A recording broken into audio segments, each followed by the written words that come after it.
समझदार बताकर तुम।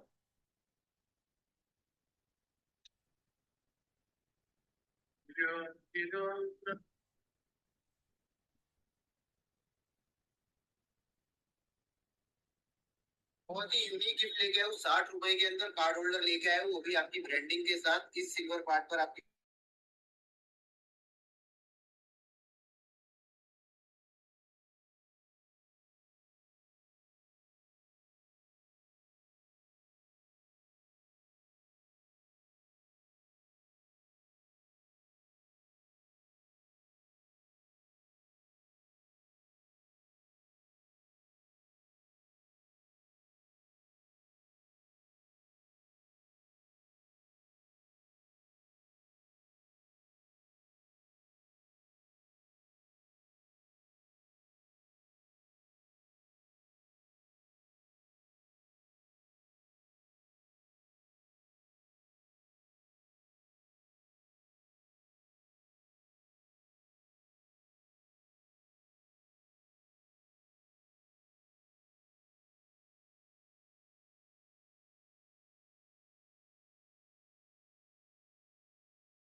Hello everyone.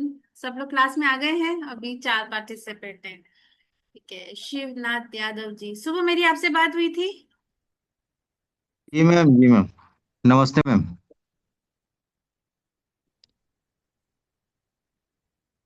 Hello. Hello.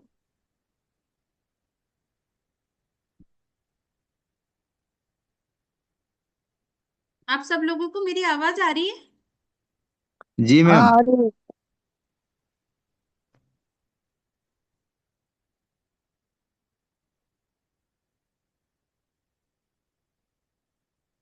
Hello. हाँ मैम, आ रहा है आपका आवाज। अच्छा, ठीक है। मेरी लास्ट वाली वीडियोस जो यूट्यूब पे चल रही थी वो कितने लोगों ने देखी, और उसके बाद कितने लोगों का प्रैक्टिस अच्छा हुआ है, मुझे बताएंगे? जैसे प्रेम कौर जी मेरी लास्ट वाली क्लास में थी, और शिवनाथ जी तो शायद आप थे। अ, ये टंग ठीक वाला है। में नहीं था मैम। हाँ, आप तो थे। अच्छा, आज आज मॉर्निंग में आपसे ही बात हुई थी ना मेरी। जी जी जी जी। आपको आवाज आ रही है सब लोगों को? जी मैम। अरे फैन। अरे। हाँ, फैन का कोई प्रॉब्लम तो नहीं है ना? नहीं, इधर हमारे इधर लाइट का प्रॉब्लम है। जी। हमारी इधर बहुत बारिश हो गई, लाइट का प्रॉब्लम है। अच्छा, आज हमारे इधर भी मौसम तो पूरा बना हुआ है, पता है। नेट का भी कुछ पता नहीं है ना। चलिए, कोई दिक्कत नहीं, कोशिश करते कि बहुत अच्छे से। आज भी यहाँ पे बहुत मौसम तो मेरे घर के बाहर भी बना हुआ है। ठीक है। गुड गुड इवनिंग प्रेम कौर जी। आपकी प्रैक्टिस कैसी रही है? आप अनम्यूट करके अभी तो बात कर ही सकते हैं।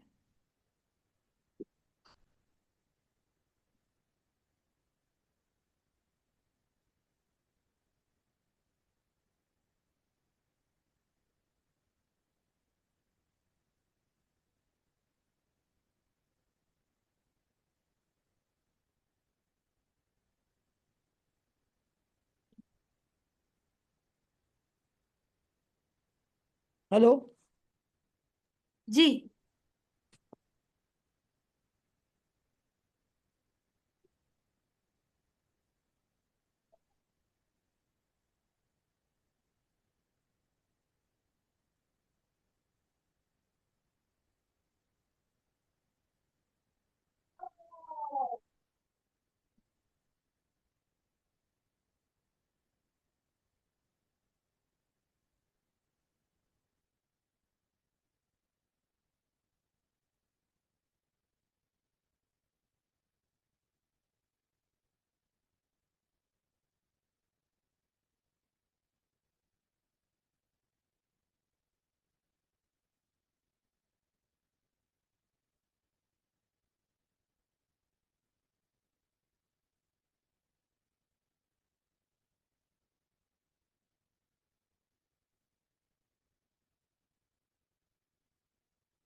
हेलो।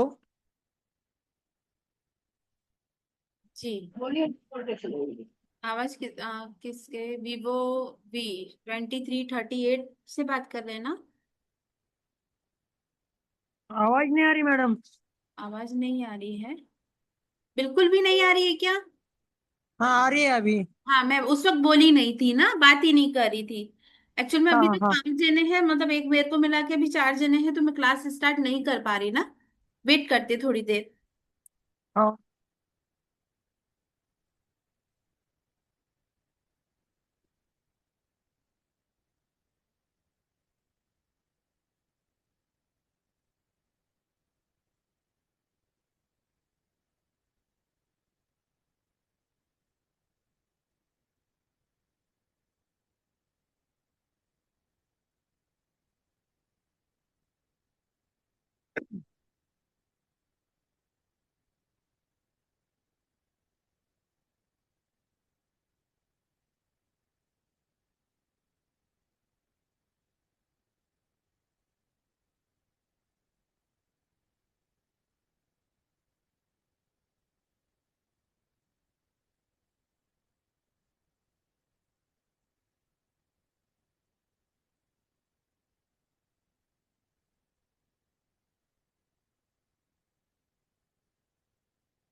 सात दस तक वेट करते हैं, नहीं तो जितने लोग रहेंगे क्लास चालू कर दूंगी, है ना? ठीक है मैम।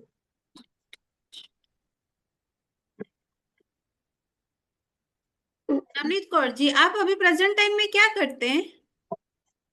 जी मैंने एएनएम करी हुई है, नर्सिंग। ओके। तो मैं ना एक्यूप्रेशर का करना चाहती हूँ। अच्छा, मेरी शायद कल कल ही आपसे बात हुई थी ना? जी जी। Okay okay okay. वो- हेलो मैम। जी मैंने कल आपसे वो पूछी थी ना मशीनें एक्यूप्रेशर की। जी जी। जी आपसे ही बात हुई थी ना। हाँ हाँ हाँ। जी जी। ठीक है, मेरा व्हाट्सएप नंबर है। और यूट्यूब का जो चैनल है आप उसको भी फॉलो करते रहना, उसमें काफी कुछ सिर्फ लर्निंग के हिसाब से है। ऐसा नहीं है कि आप वहां पे ट्रीटमेंट पढ़ने जा रहे हो। ये जी मैम। जितनी भी मेरी वीडियोस है ना, मैं बनाऊंगी जो भी, वो एक जी जी। थेरेपिस्ट के लिए होगी, एक पेशेंट के लिए नहीं है। तो वो काफी कुछ आपको हेल्प करेगी। जी मैम।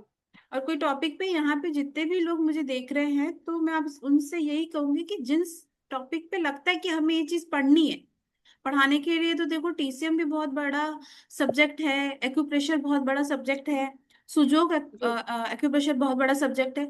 तो आप लोगों को जिसको लगता है ना कि हमें ये चीज के बारे में पता करना है, तो आप मुझे व्हाट्सएप पे भी बोल सकते हैं, जिसके ऊपर मैं कोशिश करूंगी वीडियो बनाऊंगी। और जी अभी मैम। मैं शॉर्ट वीडियो जो डाल रही हूँ ना, वो पॉइंट्स जी के बारे में है, जो चयन जी मैम। या सिलेक्शन के लिए बहुत यूजफुल है। जैसे मेरे पास बहुत सारे ऐसे कॉल्स आते हैं, वहां पे लोग मुझे ये कहते हैं कि वो समझ ही नहीं आता कि एक्यूप्रेशर का कभी कोई कुछ बोलता है पॉइंट्स प्रेशर करो, कभी कुछ बोलता है प्रेशर करो। उधर क्या होता है कि सिर्फ एक ट्रीटमेंट के बारे में आपने देखा और आपको अगर लगता है तो वहां जाके ट्रीटमेंट को फॉलो कर दो। और ऐसा बहुत रेयर होता है कि फॉलो करने के बाद भी रिजल्ट मिले। जी मेरे मैम। जो शॉर्ट वीडियो है वो पॉइंट्स के ऊपर है, सिलेक्शन आपको करना है कि कैसे किस चीज पे क्या मुझे करना है। थोड़ा बहुत लर्न करते रहना। दूसरा, मैंने कल एक कम्युनिटी बनाई है यूट्यूब पे जहाँ पे मैं क्वेश्चंस डाल रही हूँ। क्वेश्चंस को मैम जी क्या नाम है आपके चैनल का? मैं व्हाट्सअप करवा दूंगी आपको, है ना? ठीक है। ठीक है मैम। वो जी। क्वेश्चन से भी आपको बहुत सारी चीजें सीखने को मिली जो नहीं है, गलत है। ठीक है, आप मुझे वापस से जी। बोलेंगे, व्हाट्सएप पे भी बोलेंगे तो मैं वहां पे ऑडियो मैसेज में क्लियर कर दूंगी। जी मैम। यहाँ पे बंधी बंधाई चीजें कोई फॉलो नहीं करेगा, रिपोर्ट के साथ कोई बात नहीं करेगा। आप अपने जो एक वीडियो और डाल रखी है जहाँ पे केस हिस्ट्री कैसे ली जाती है उसके बारे में मैंने बोल रखा है। ठीक है। जी मैम। ठीक है, चलिए मैं 2 मिनट और वेट करती हूँ, फिर मैं क्लास स्टार्ट करती हूँ। यहाँ पे किसी को कोई सवाल है क्या मुझसे?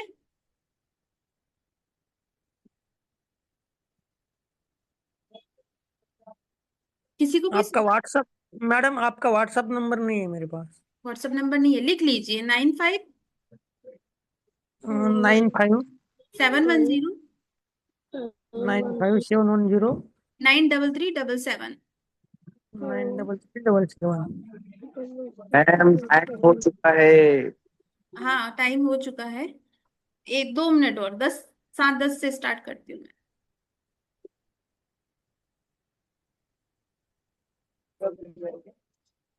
मैम ये ऑनलाइन ही है, ऑफलाइन नहीं कराते क्या क्लासे आप? ऑफलाइन कैसे चाहिए आपको? एक्चुअल में देखो, कुछ टॉपिक ऐसे होते हैं ना, मुझसे किसी ने टंग डायग्नोस को लेके पूछा था। बहुत रेयर चीज होती है ये, आप यूट्यूब पे जाके देखो इसके बारे में, कोई यूट्यूब पे वीडियो नहीं बनी हुई है। टंग डायग्नोस में चैलेंज पता है क्या होता है? आप अगर 10 दिन या 15 दिन बैठते हो तो इतनी सारी जीभें लेके बैठना ना बहुत मुश्किल होता है। ठीक है। मेरी जो टिप्स और ट्रिक है ना, मेरे को मालूम है कि आज शायद इस वाली क्लास से निकलने के बाद आपको लगेगा कि बहुत सारी चीजें मिस है, लगेगा। इसका कारण है, इसका कारण ये है कि जब हमारी 5 दिन की क्लास हो जाएगी उसके बाद महीना भर आप पेशेंट की टंग देखना स्टार्ट करोगे, उसके बाद आपको समझ आएगा। यहां से आगे मैडम आगे जी। मैं मेरे पास कम से कम 10,000 से आगे पेशेंट है। ठीक है। सब कैंसर के पेशेंट है, मैं कैंसर पे काम करता हूँ। ओके। हाँ, तो आप लोग अभी के लिए अपनी जर्नी स्टार्ट करनी है टंग डायग्नोस समझना टीसीएम के हिसाब से। यहाँ पे हाँ कोई भी ट्रीटमेंट को लेके नहीं बात करना। टंग हाँ डायग्नोस से एक डायग्नोस का मेथड है, मेरा सारा फोकस ये है कि आपका डायग्नोस अच्छा रहेगा तो ट्रीटमेंट बहुत अच्छा रहेगा। अब जीभ को बरोबर है। समझो। और मैंने एक केस हिस्ट्री का पेज बनाया है जहाँ पे आप अपनी पेशेंट की जीभ को मार्क करो, आपको जीभ पे क्या देखने को मिला। ठीक है। हाँ मेजरली चीजें आज क्लियर हो जाएगी, आने वाली 4 क्लासेस में और भी हो जाएगी। फर्स्ट डे से आप ये मत समझो कि मैं देखूंगा और मुझे समझ आ जाएगी। अगर मैंने भी जो डेटा लेके आई हूँ ना, मुझे 8 साल लगे हैं। 8 साल लगे हैं, अभी भी मैं इसमें परफेक्ट नहीं हूँ, मैं ये नहीं कह रही कि मैं परफेक्ट हो गई हूँ। ठीक है।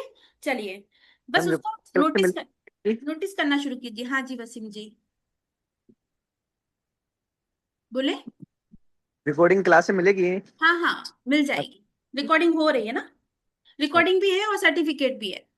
हाँ अवेलेबल मिलेगी ना हमें, मतलब हाँ हाँ, व्हाट्सएप पर? जी जी, मिल जाएगी। Thank you. चलिए मैं क्लास स्टार्ट करती हूँ। टंग डायग्नोस। टंग डायग्नोस जीभ से परीक्षण करना या निरीक्षण करना, हम लोग इसको समझते हैं, डायरेक्ट आते हैं, हिस्ट्री वगैरह की बात नहीं करते हैं। जीभ को एक फॉर्मेट में देखना होता है। फॉर्मेट में मतलब कि आपका दिमाग ऐसा स्थिर होना चाहिए। स्थिर होने का मतलब कि पहले मैं जीभ पे क्या देखूंगी या देखूंगा, दूसरा टॉपिक से क्या देखूंगा, तीसरे से क्या देखूंगा, चौथे से क्या देखूंगा, उलझ मत जाना। पहला, जैसे चेक बॉक्स होते हैं ना, उसको फॉलो करना।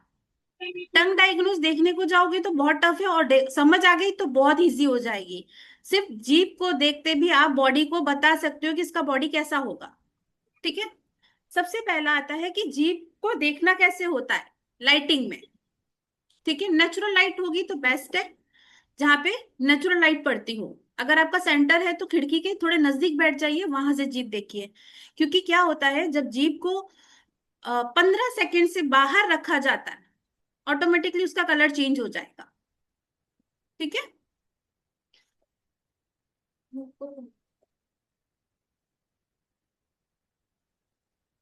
सिर्फ जीभ का कलर 15 सेकेंड के लिए बाहर चेंज नहीं होता। अगर आपको 15 सेकेंड से ज्यादा समय लग रहा है, वापस से मुंह बंद करवाइए, 5 से 7 सेकेंड का टाइम लीजिए, वापस से उसकी जीभ देखिए। ठीक है। जीभ को देखने से पहले ये ध्यान रखना कि पेशेंट का ऐसा ना हो कि उसने कुछ अल्कोहल या कोई सिगरेट या कॉफी या टी, कुछ भी ऐसी चीज ले रखी है आधा घंटा पहले, ना कुछ खाया हुआ हो। क्योंकि अधिकतर क्या होता है कि जब हम लोग पेशेंट देखते हैं तो मॉर्निंग के टाइम में ही देखते हैं। अगर वो टी भी लेके रहे तो कहते हैं कि पानी पी के रखिए, क्योंकि टी कॉफी इन सब का भी क्या होता है, इफेक्ट आ जाता है। अब नॉर्मली अगर कोई कलर फूड वाली चीजें खाते हो तो आपका जीभ कैसा होता है, तो उस वक्त डायग्नोस करना बेकार है। ठीक है। ये बाहरी चीजों से इसमें बहुत इम्पैक्ट पड़ता है। यहां तक सबको क्लियर है? मुझे म्यूट करना पड़ेगा।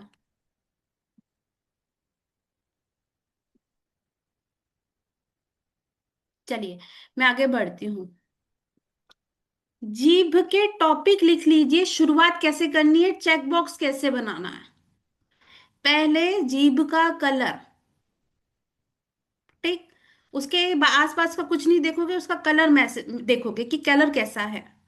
सेकंड आता है शेप। समझे आप मेरी बात? पहला जीभ का कलर, सेकंड पे क्या देखोगे, जीभ का शेप, थर्ड पे होता है जीभ पे coating, yellow grey black.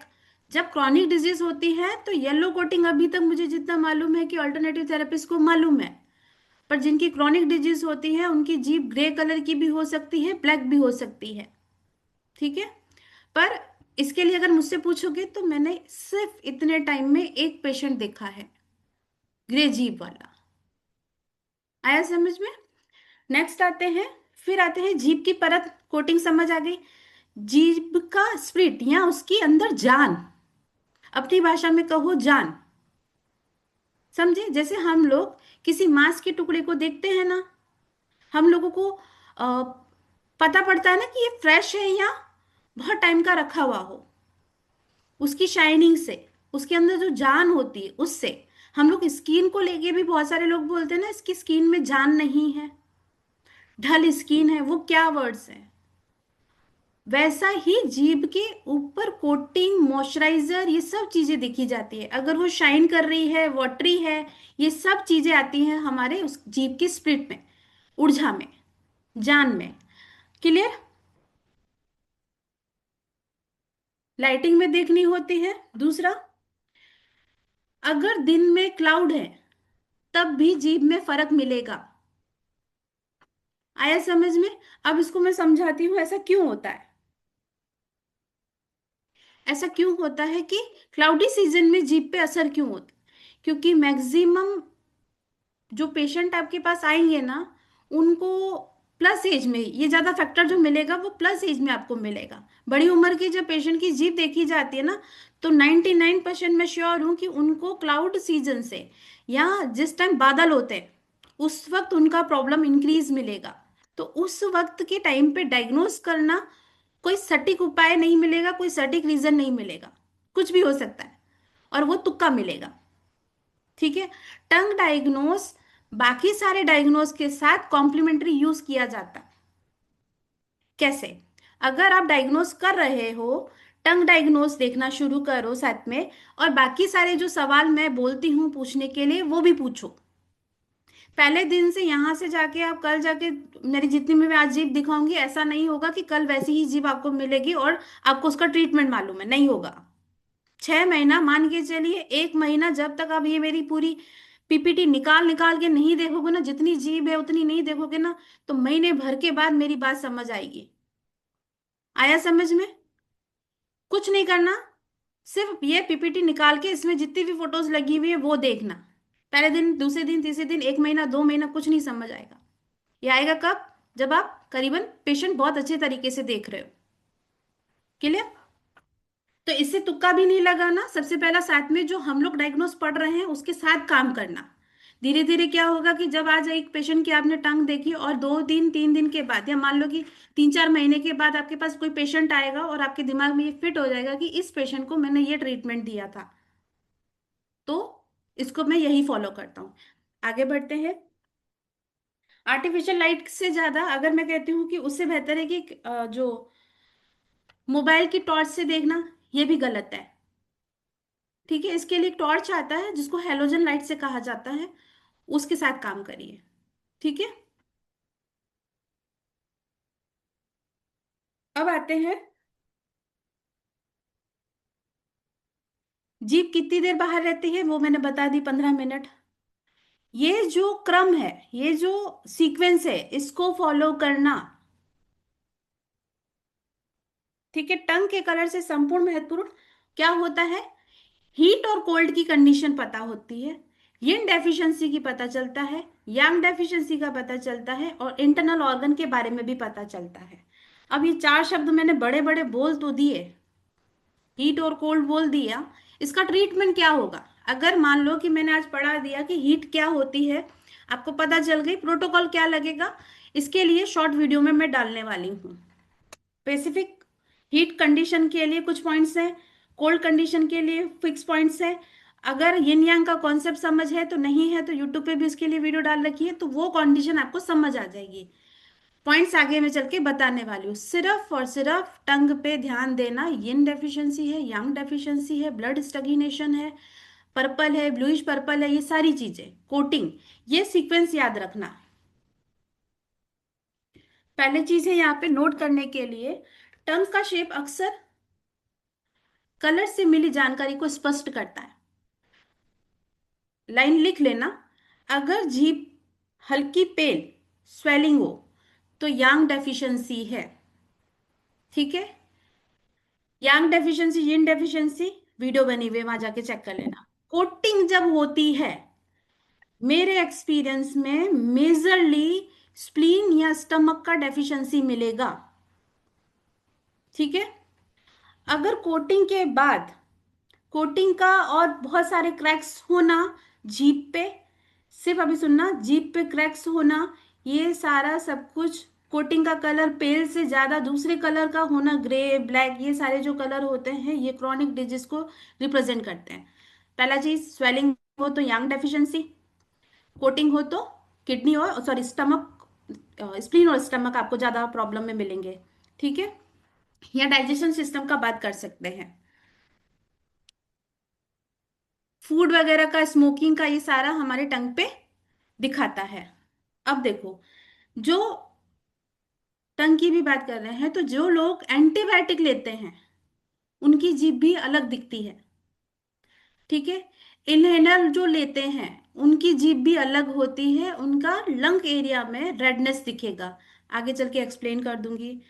Anti inflammatory जो ड्रग्स लेते हैं, जिनको बार बार इन्फ्लामेशन होती है और वो किसी रीजन से कोई मेडिसिन लेते हैं, ये एक्सटर्नल फैक्टर है, वो इंटरनल फैक्टर में नहीं आता।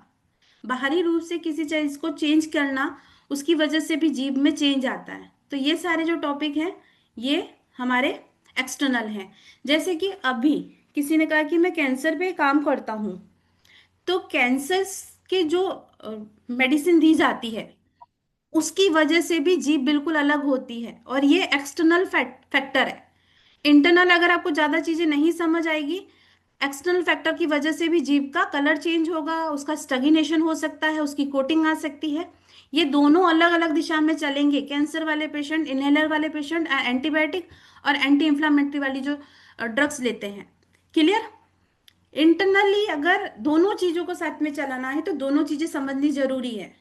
अगर पेशेंट एक्सटर्नल तरीके से कुछ ले रहा है फिर भी साइड बाय साइड आपको डायग्नोस, 5 एलिमेंट, यिन यांग का कॉन्सेप्ट, इन सब से डायग्नोस करना है। क्लियर, क्योंकि अगर सिर्फ इंडिविजुअल इसी पे चलोगे तो कुछ नहीं मिलेगा।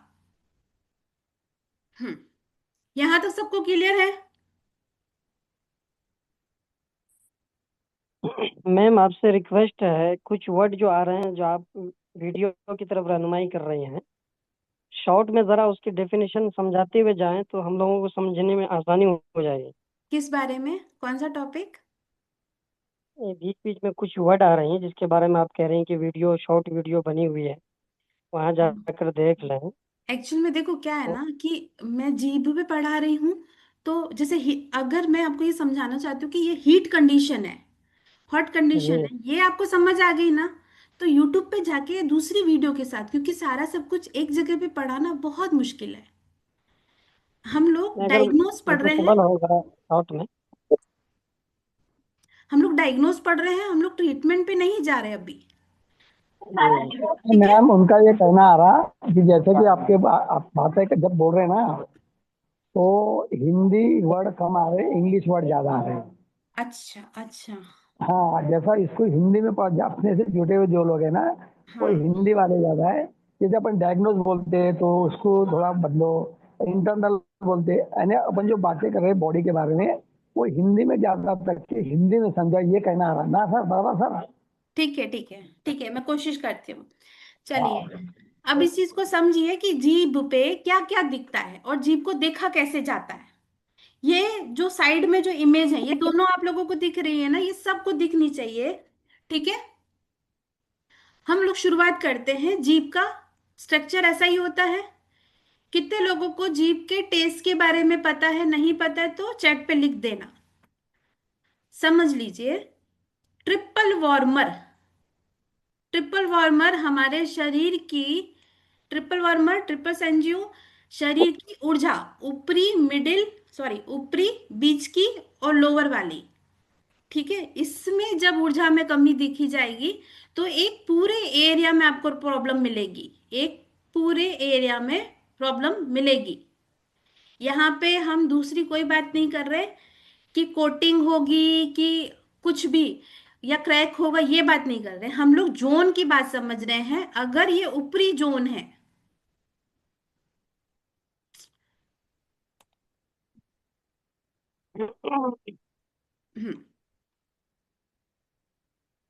ट्रिपल वार्मर का मतलब मैं समझा देती हूँ छोटा सा, इसको कैसे देखा जाता है।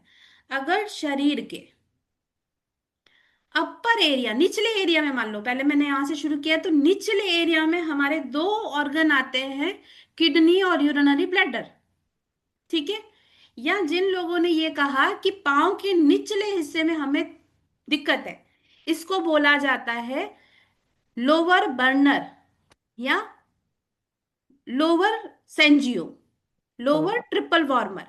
तीन एनर्जी होती है, ट्रिपल का मतलब होता है तीन। जिनको शरीर के निचले हिस्से में सुन्नपन है, एक्सवाइजेड जो भी चीजें उन्होंने बोली निचलेपन में, या अगर उन्होंने नहीं भी बोली तो आप कैसे डायग्नोज करोगे? इस वाले एरिया में या तो कलर चेंज होगा, एनग्रेविंग मिलेगी, ऐसा लगेगा कि जीभ बाकी सारी उभरी हुई है और पीछे की तरफ गड्ढा है, या पिछले हिस्से में ही कोटिंग मिलेगी, कुछ भी हो सकता है। तो यहां से एक फॉर्मेट में लिख लेना कि अगर पीछे की तरफ इस एरिया में कुछ भी मिलता है तो एक वर्ड में लिख देना यहाँ पे ट्रिपल वार्मर का लोअर जियो डिस्टर्ब है। ठीक है। नेक्स्ट बढ़ते हैं हम लोग। इस वाले पार्ट में एक्स वाई जेड कुछ भी मिलता है,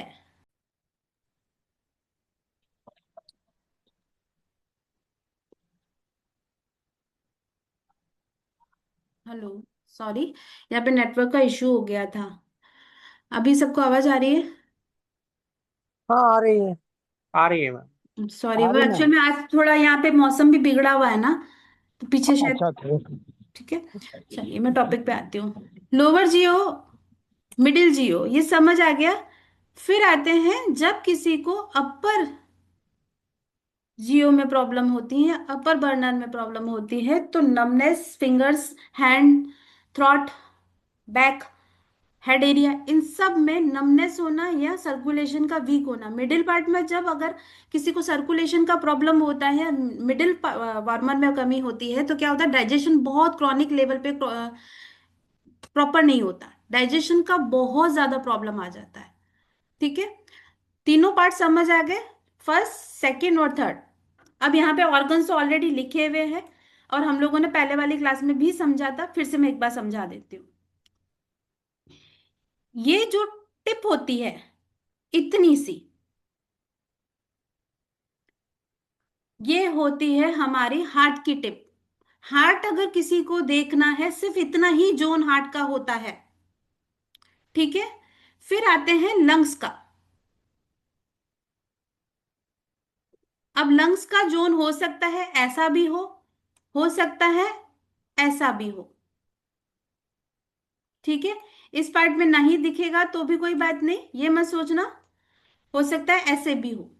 तो लंग्स का पूरा एरिया कवर किया जाए तो ये इतना होता है। अब इसमें लंग्स के साथ साथ फीमेल जब डिसऑर्डर होते हैं, फीमेल में देखो, अगर मेल और फीमेल की बात करें तो पेशेंट को हार्ट और लंग्स का जब प्रॉब्लम होगा तो यहाँ पे दिखेगा। ठीक है। और अगर फीमेल है, अगर उसको ब्रेस्ट से रिलेटेड या चेस्ट एरिया से रिलेटेड कोई प्रॉब्लम होगा तब भी आपको लंग्स वाले एरिया में ही प्रॉब्लम दिखेगी। ठीक है, ये समझ गए। फिर आते हैं हम लोग, इसको जीभ का बोला जाता है रूट, इसको बोला जाता है सेंटर, और इसको बोला जाता है टिप।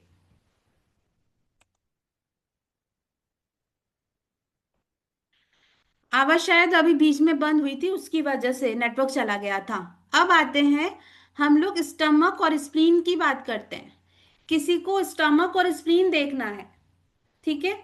स्टमक के लिए पर्टिकुलर मैं बोलूं तो इतना जोन हाफ मिड ये आ जाता है, और स्प्लीन के लिए ये आ जाता है। पर एक चीज याद रखना, जिन लोगों का स्प्लीन और स्टमक का प्रॉब्लम होगा तो लगभग मेरे एक्सपीरियंस में ये है कि ये पूरे एरिया में आपको मिलेगा, इस पूरे एरिया में।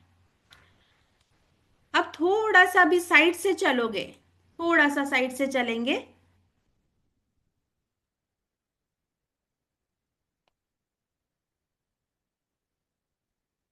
सिर्फ इतने एरिया में लीवर और गॉल ब्लैडर दिखता है। ठीक है, सिर्फ इतने से एरिया में। ऊपर वाले वार्मर में आ जाती हूँ, ऊपर वाले जोन में, जिसको हम लोगों ने कहा है रूट। यहाँ पे देखने को मिलता है किडनी, किडनी और मिड पार्ट में आती है यूरिनरी ब्लैडर। अगर जोन वाइज समझोगे तो ये किडनी, और इसके सेंटर में अगर प्रॉब्लम है तो यूरिनरी ब्लैडर का प्रॉब्लम होगा। पल्स की भी यहाँ पे थोड़ी सी मैं बात कर देती हूँ, थोड़े दिन लगेंगे, अगर मेरे कहने के हिसाब से चलोगे तो इसमें भी अच्छा खासा समझ आ जाएगा। हेलो। हेलो जी। मैम। हाँ जी। Hello ma'am. हाँ जी, बोलिए। आवाज बहुत कम हो रही, कुछ आपके तरफ से कोई प्रॉब्लम है क्या? देखो बस आवाज बहुत कम आ रही। नहीं नहीं, मेरे यहाँ से किसी को कोई प्रॉब्लम है क्या? क्या मालूम, आवाज नो बहुत मैम, कम आ रही। आवाज तो सही आ रही है। ठीक है, सही आ रही है, अब आवाज अपनी सही ओर आ रही से है। कुछ प्रॉब्लम होगी। अच्छा आपके अच्छा। इधर से नेटवर्क का देखता प्रॉब्लम है हूँ। ना।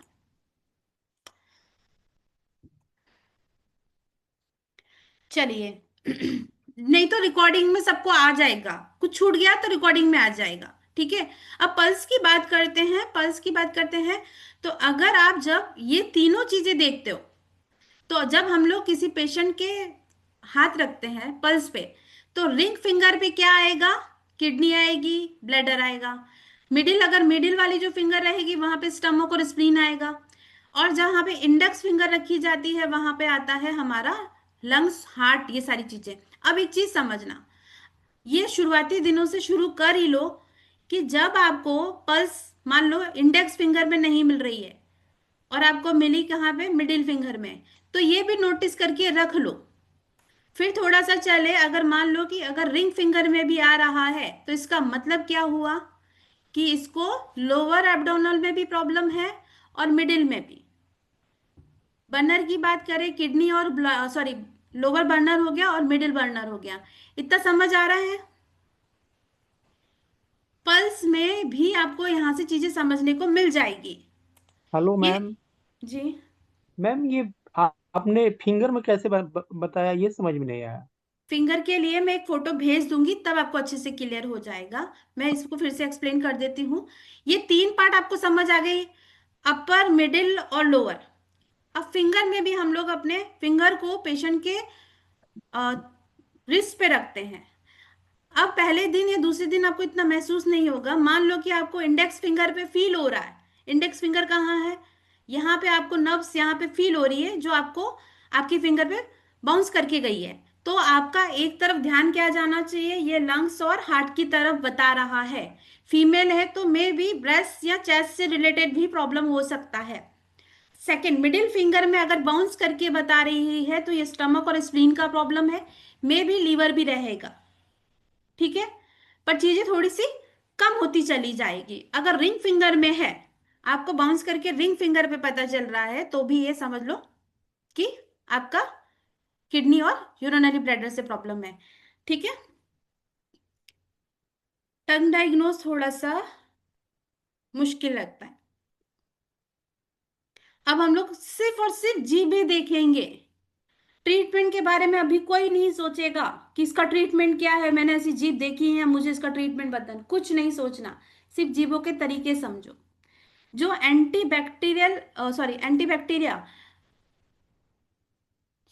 एंटीबायोटिक चीजें जो खाते हैं, मेडिसिन खाते हैं, उनकी जीभ कैसी होती है ये देखो। क्लियर हो रहा है? ये कोटिंग दिखना शुरू हो जाएगी, यहाँ पे व्हाइट पैच दिखेंगे, ऐसा लगेगा कि किसी ने स्किन उतार दी है। नेक्स्ट बढ़ते हैं, लंग्स की हीट। ये पूरा एक जोन है। यहां पे अगर रेडनेस है, हीट है। रेडनेस का मतलब क्या होता है, हीट है। अभी हम बात कर रहे हैं जीभ की। ठीक है, अभी कुछ भी दूसरी चीजें मत सोचना। अगर लंग्स की स्वेलिंग है तो जीभ इस तरीके की दिख सकती है, बिल्कुल टिप नीचे की तरफ है, रेड हो रही है, ये फायर है। फायर है या हार्ट की जोन में प्रॉब्लम है।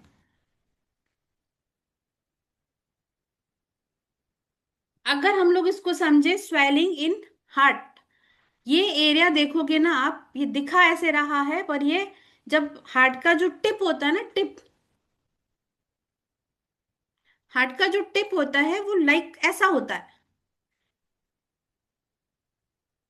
जीभ होनी चाहिए ऐसे, ये जो हल्का सा कर्व लेके बाहर आ रही है, ये स्वेलिंग होती है हार्ट एरिया में।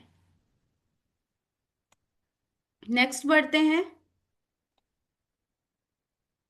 ये स्वेलिंग पूरी हार्ट एरिया पे, अब ये लंग्स पे दिख रही है।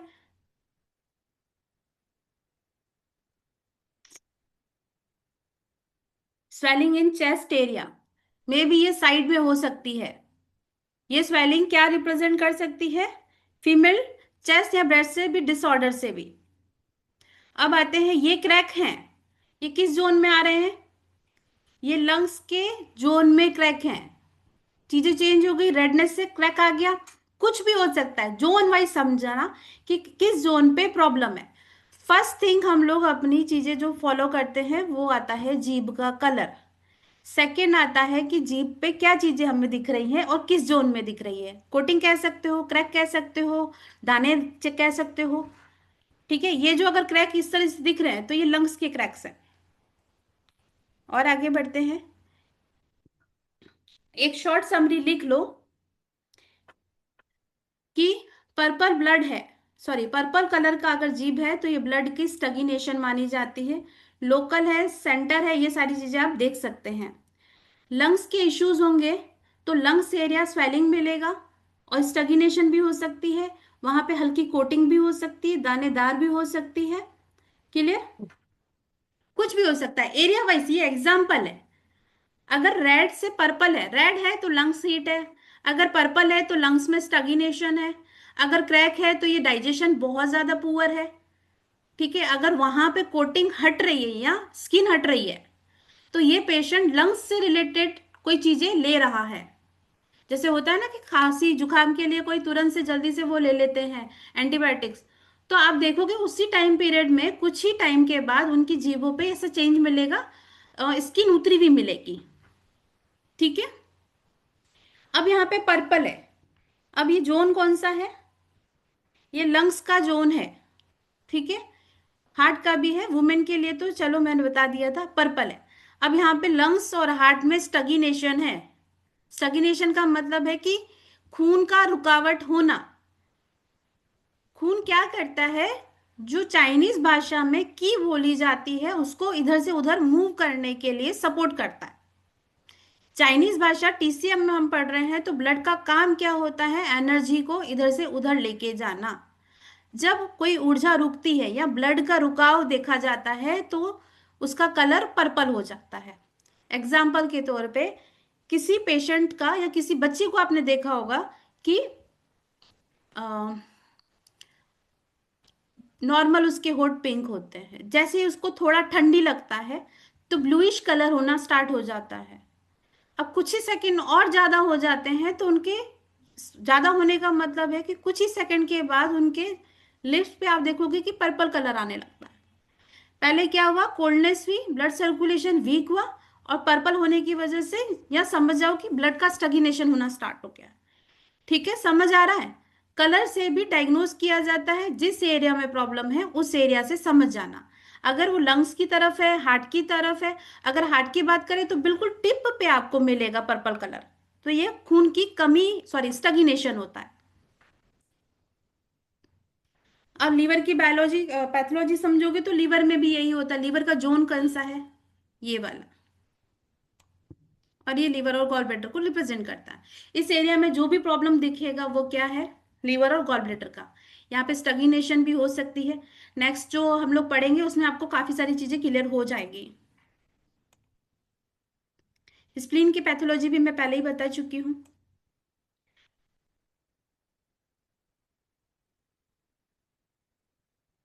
हम्म। अब यहाँ पे दाने दाने हो रहे हैं, और दाने का कलर कैसा है? रेड। एरिया वाइज समझ लो। ये भी क्या है?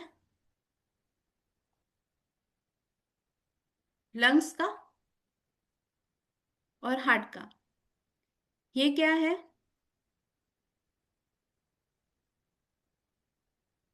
लीवर का और स्टमक का। जोन वाइज समझो, थोड़ा सा आगे चलते हैं। जैसे ये पूरा एरिया अगर कवर होता है, अगर ये दाने सिर्फ इतने हैं, इतने होते तो हम लोग इसको स्टमक और स्प्लीन का ही प्रॉब्लम बोलते। और ये जस्ट साइड में है तो ये लीवर का हीट है। एग्जाम्पल है।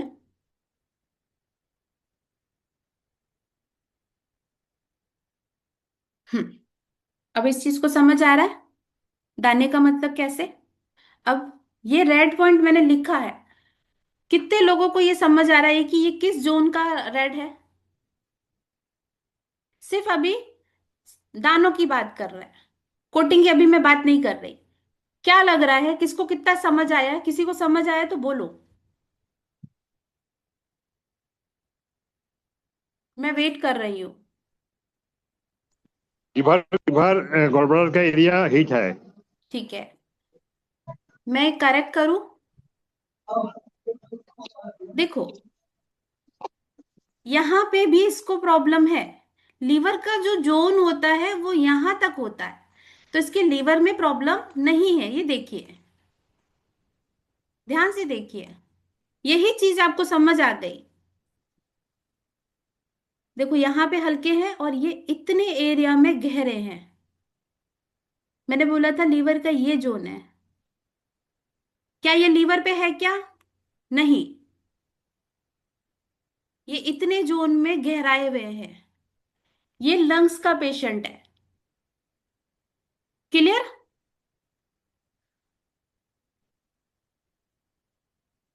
ये क्रैक हैं, बहुत सारे हैं। ठीक है, ये क्या है? पूरी जीभ पे है ना। इसका कोई ये है कि किसी पर्टिकुलर एरिया में, ये पूरी जीभ पे है। और क्रैक भी कैसे हैं? अनयूजुअल, ना वर्टिकल है ना हॉरिजेंटल है, बस क्रैक है। ये पेशेंट का जो जीभ का कलर देखोगे तो बिल्कुल डार्क कलर का है, पर्पल कलर का, नीले से। अब यहाँ पे एक चीज मुझे जिसको समझ आई, इसका रेडिश पर्पल कलर है। प्रॉब्लम कैसी है यहाँ पर? बॉडी में क्या है? अनयूजुअल है। जीभ को देखने से आपको नहीं समझ आ रहा है कि क्या प्रॉब्लम है। अनयूजुअल क्रैक है, कोई एक पर्टिकुलर जोन में नहीं है। Reddish purple, heat. Red colour किसका होता है? हीट का। और पर्पल क्या होता है? स्टगनेशन। पर्पल क्या होता है? स्टगनेशन। इसमें दो कंडीशन है। पेशेंट क्रॉनिक है, इसको बहुत पुरानी बीमारी है, फर्स्ट थिंग। रेडिश, रेडिश का मतलब है कि पेशेंट का बॉडी में हीट बहुत ज्यादा है।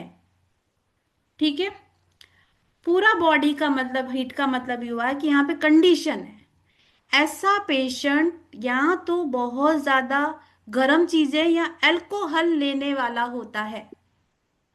ठीक है।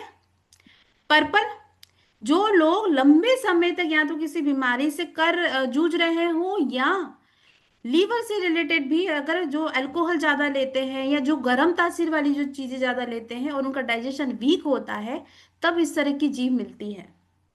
उस पेशेंट का डाइजेशन नहीं ठीक होगा, अगर उसका आप देखोगे ऐसी जीभ वाले, ये पर्टिकुलर मेरे बहुत आंखों से देखा हुआ है, उनकी रात को 1 से 3 वाली नींद भी अच्छी नहीं होती है।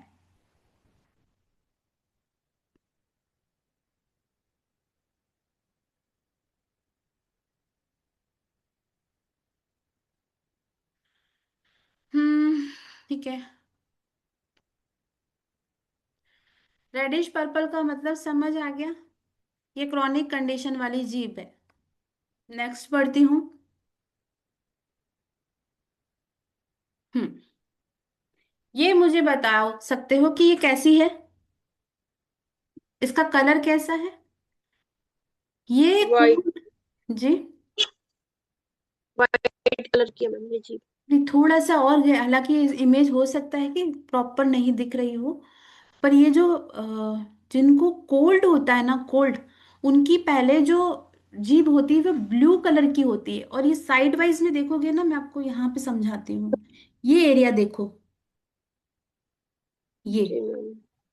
ये देखो, ये ब्लू कलर से मैच खा रही हाँ जी मैम। है ना, ये हल्का सा ब्लूइश कलर है। तो अभी मैं जोन के वाइज समझाऊं, जी तो जोन वाइज मुझे बताओ कि ये किसका जोन है? ये है हमारा लंग का। और लंग में मोस्ट ऑफ टाइम कोल्ड होती है, और कोल्ड कब होती है? एक्सटर्नल तरीके से। ऐसी जीव आपको सीजनल मिलेगी। सीजनल का मतलब है कि अगर ठंडी चल रही जी है मैम। ना, और उसको जी ठंडी जी जुकाम लगा है, तो ये ब्लूइश कलर की होगी। जैसे मैंने एक बच्चे जी। का एग्जाम्पल दिया ना, कि एक बच्चा है, जब उसकी शुरुआत में जीभ मतलब उसको कोल्डनेस फील होती है ना, तो पहले ब्लू कलर की होना स्टार्ट होगी, थोड़ा समय और उसको ठंड में रखा जाए ना, तो सडन मतलब ऐसा कहते हैं कि पर्पल कलर की होने लगेगी, है ना। देखा होगा, सब लोगों ने देखा होगा इस चीज को। तो अब रिलेट कर पाओ कि अच्छा ये किन लोगों को होती है, इनकी एज फैक्टर में बता दूं। जिनकी 18-19 साल के बीच में ये ज्यादा प्रॉब्लम होती है, मतलब छोटा बच्चा सा लेके 18-19 साल के लोगों को ये प्रॉब्लम ज्यादा मिलती है, और उनकी जीभ आपको अधिकतर ऐसी मिलेगी। आया समझ में? जी। दूसरा, सेकंड, कोल्डनेस वाली जो चीजें ज्यादा खाते हैं, जो कोल्ड को ज्यादा, मतलब जैसे कोल्ड ड्रिंक्स हो गई। मेरा एक टॉपिक था स्मॉल इंटेस्टाइन का, जो बाहरी रूप से कोल्ड वाली चीजें खाते हैं वो अपनी स्मॉल इंटेस्टाइन को खराब करते हैं, उनकी जीभ भी आपको ऐसी ही मिलेगी। ये मेरा पर्सनल एक्सपीरियंस है। नेक्स्ट बढ़ते हैं। हाँ, अब थोड़ी देर पहले हमारी बात हुई थी कि लीवर कैसे दिखता है। ये थोड़ा सा यहाँ पे कलर डिफाइंड हो रहा है, ये हल्का पर्पल कलर है, और जोन कौन सा है? लीवर। ठीक है। जहां तक अगर आपने किसी से बात करते हुए देखा होगा, तो आप देखते होंगे कि साइड में हल्का हल्का पर्पल कलर होता, बाकी सारी जीभ या तो लाइट पिंक कलर होगी, कोई कोटिंग वोटिंग कुछ नहीं होगी। ठीक है, अब इसमें मैं एग्जांपल देती हूँ। जिन फीमेल्स को मेंस्ट्रुअल से रिलेटेड प्रॉब्लम होती है, प्री मेंस्ट्रुअल सिंड्रोम हो, या पीसीओडी की प्रॉब्लम हो, या पीसीओसी हो, सारी कंडीशन में फीमेल से रिलेटेड, जिन फीमेल्स को कंसीव नहीं होता, उनको ये पार्ट में 101% पर्पल कलर का मिलेगा। ये रिप्रेजेंट करता है कि लीवर के अंदर स्टगीनेशन है। या तो हम उसको कह सकते हैं कि ब्लड की स्टगीनेशन है, या की स्टगीनेशन है। ठीक है, फीमेल के अंदर ये वाली जीव आपको बहुत अच्छे से देखने को मिलेगी। अगर आप प्रैक्टिस करते हैं और आपके पास ऐसा कोई पेशेंट चल रहा है, तो जाके चेक करिएगा कि side of the body, lungs sorry tongue के साइड ऑफ द बॉडी में पर्पल कलर मिलेगा, और उनका प्रॉब्लम पीरियड से रिलेटेड 101% होगा।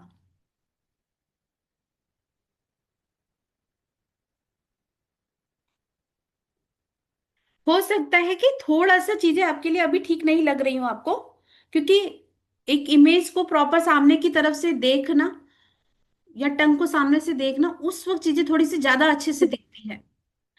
अब बताइए, ये पर्पल कलर है और ये कहाँ है? चेस्ट में। ये देखो, म्यूट कर दीजिए सब लोग, क्योंकि ओके।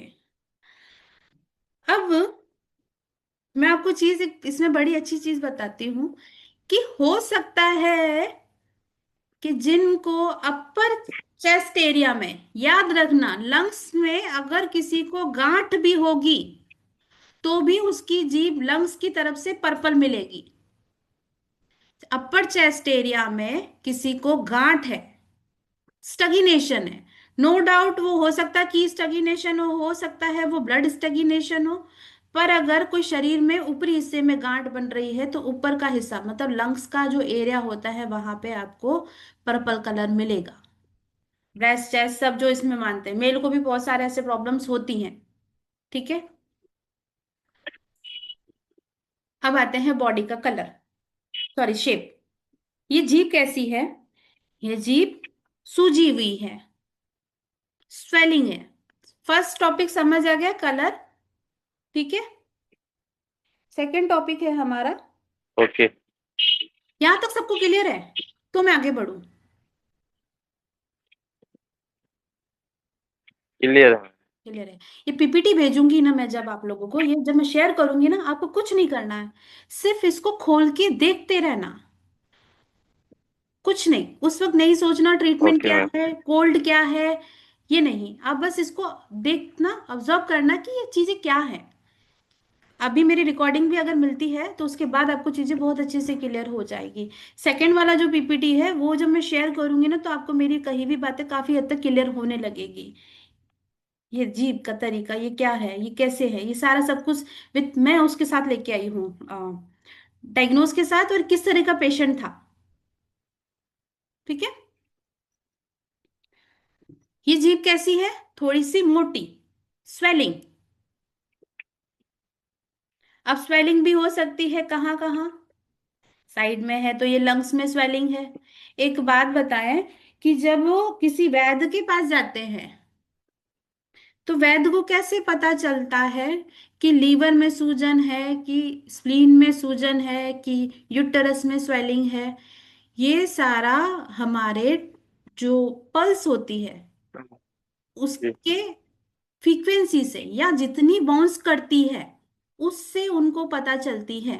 स्वेलिंग वाली जो कंडीशन में बाउंस करता है ना, वो पल्स को मैं अपनी भाषा में समझा रही हूँ, बाउंस करती भी है पर बहुत सटीक नहीं होती है, एकदम से महसूस नहीं होती है।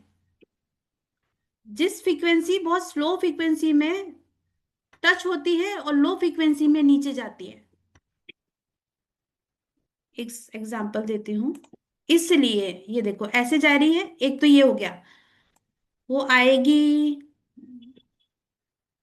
2 सेकंड हाथ पे, महसूस होगी, फिर आएगी। इससे पता चलता है कि ये स्वेलिंग है। रिलेट कर पा रहे हो क्या?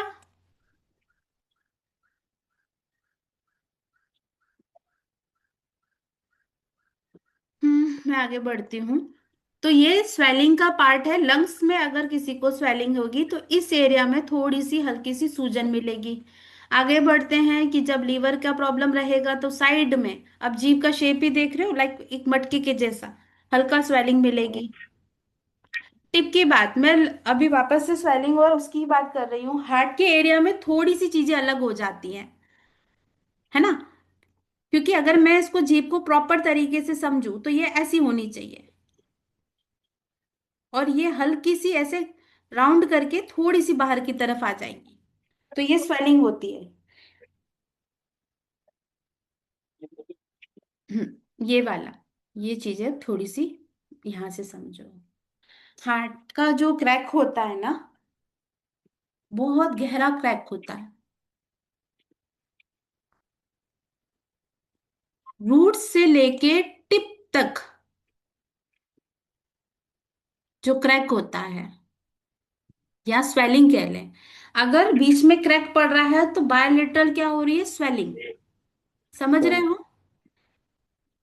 जी मैम। बाहर अगर स्वेलिंग हो रही है तो बीच की लाइन अगर बन रही है बहुत अच्छी तरीके से, तो वो क्या होती है, हम लोग इसको हार्ट का क्रैक बोलते हैं या हार्ट की प्रॉब्लम मानते हैं। ठीक है। जी अब क्यों बोल रहे हैं, मैं ऐसा क्यों बोल रही हूँ, अभी हम पढ़ रहे हैं कि अगर साइड में स्वेलिंग है तो साइड वाले जोन होने चाहिए। हार्ट क्या करता है, पूरे ब्लड सर्कुलेशन को देखता है। अगर किसी का पुअर, हार्ट का एनर्जी बहुत वीक है, पेशेंट को सर्कुलेशन बहुत खराब है। अब खराब होने का मतलब क्या, कि जिनको चलने उठने का भी नहीं होता, पर अगर मैं बोलूं उनको थोड़ा मूवमेंट करा दिया जाए तो आराम आ जाए। हार्ट क्या करता है, जब उसका सर्कुलेशन बहुत अच्छा होता है तो वो दूसरी चीजों में देखा जा सकता है, पर अगर सर्कुलेशन अच्छा नहीं है तो वो मिड लाइन में क्रैक करके बताएगा। अब यहाँ पे भी मैं एक चीज और समझा देती हूँ। जब गहरा मिड क्रैक हो और आसपास का जोन सूजन हो, स्वेलिंग हो, तो ये हार्ट की कंडीशन मानी जाएगी। अगर मैं समझाऊं, इस जीप पे समझाती हूँ। हमने अभी तीन चीजें पढ़ी, अपर लोअर और मिडिल, है ना? ठीक है। अब क्या होता है जी, बाकी सब ठीक है, क्रैक भी आ रहा है, चलो मिड में किसी किसी का बीच में क्रैक होता ही है। अगर यहाँ पे हल्की सी दो तीन लाइनें छोटी छोटी दिख रही हैं तो ये कहा जाता है इस पेशेंट को लोअर बैक पेन है, सीवियर होगा, और वो जीभ पे भी दिखता है। आया समझ में?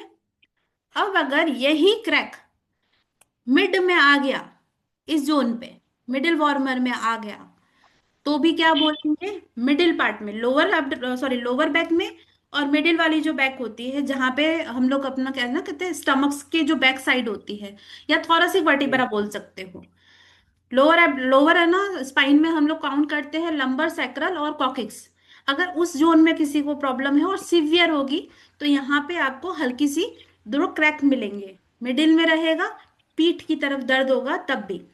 और तीसरा, अगर इस एरिया में किसी को प्रॉब्लम है तो उस पेशेंट को सर्वाइकल का सिवियर पेन होता है। आया समझ में? अब इसी चीज को समझना कि मैं कह रही हूं कि मिडिल की तो लाइन क्या है, यहाँ पे हार्ट है, मिडिल में स्पाइन भी है। ये मेरा पर्सनल एक्सपीरियंस है, मैं जब देखती हूँ तो मुझे पता चल जाता है कि इस पेशेंट को बैक पेन कितना है। सिवियर होगा तो उसको क्रैक आना शुरू हो जाएंगे, वो दिखेगा। अब देखिए एक और चीज,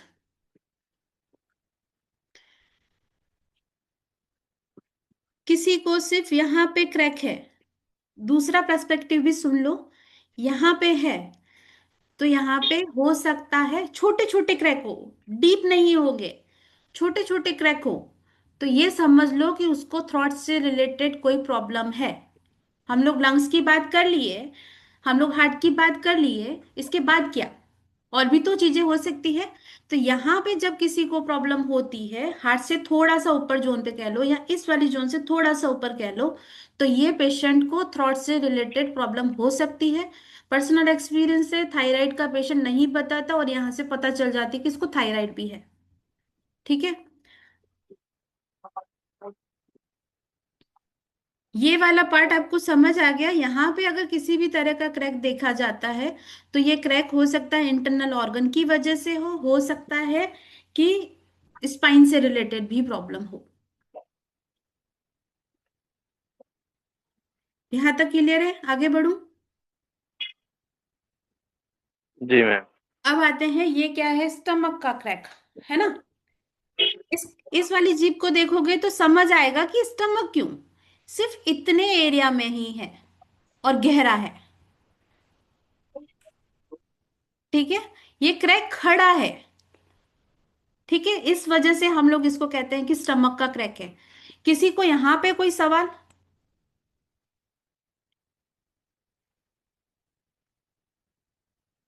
किसी को सवाल? किसी का दिमाग घूम रहा है, कुछ बोलना चाहते हो? नहीं?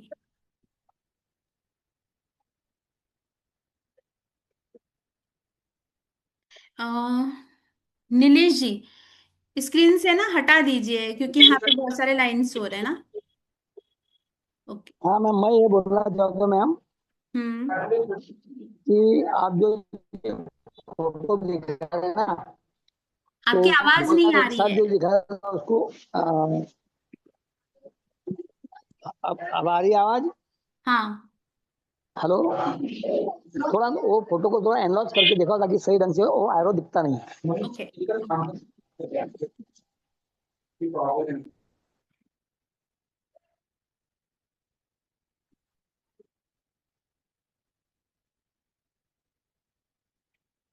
अभी ओके है ना? हम्म। जी मैडम जी। ठीक है। मैं अभी स्टमक की क्रैक पे थी और किसी को कोई सवाल ही नहीं जी है। इसका मतलब क्या, ध्यान नहीं दे रहे हो क्या? वहां पे मैं हार्ट भी बोल रही हूँ, वहां पे मैं स्पाइन भी बोल रही हूँ और स्टमक भी बोल रही हूँ। वापस ऊपर जाते हैं। हम्म। और बात कर रहे हैं स्वेलिंग की। देखो, ये जीभ बहुत बड़ी है, इसलिए अगर अपनी जीभ देखेंगे ना सब लोग, तो बहुत छोटी होती है। नहीं, जूम करने पे मेरा स्क्रीन का प्रॉब्लम हो रहा है।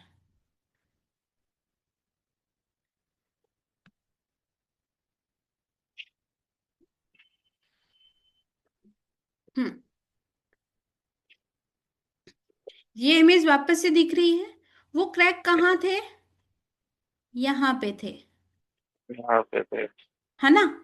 कुछ हिस्सा उसका जी नीचे था, कुछ हिस्सा ऊपर का था। अब हम ऊपर तो का। पढ़ के बैठे हैं कि स्टमक है, स्प्लीन है, पर यहाँ पे लीवर भी तो है। तो कुछ हिस्सा लीवर जी में चला जाता है और स्टमक के लिए लगभग इतना हिस्सा रहता है। और मिड पार्ट में मैंने यही कहा था, इतना लीवर को और गॉलब्लैडर को चला जाता है। तो जब हम लोग एक छोटी बार। सी जीभ को देखते हैं ना, तो वो एरिया बहुत छोटा हो जाता है। और समझ में, अगर एक जीभ की बात करें मिनट तो। चलिए। जी।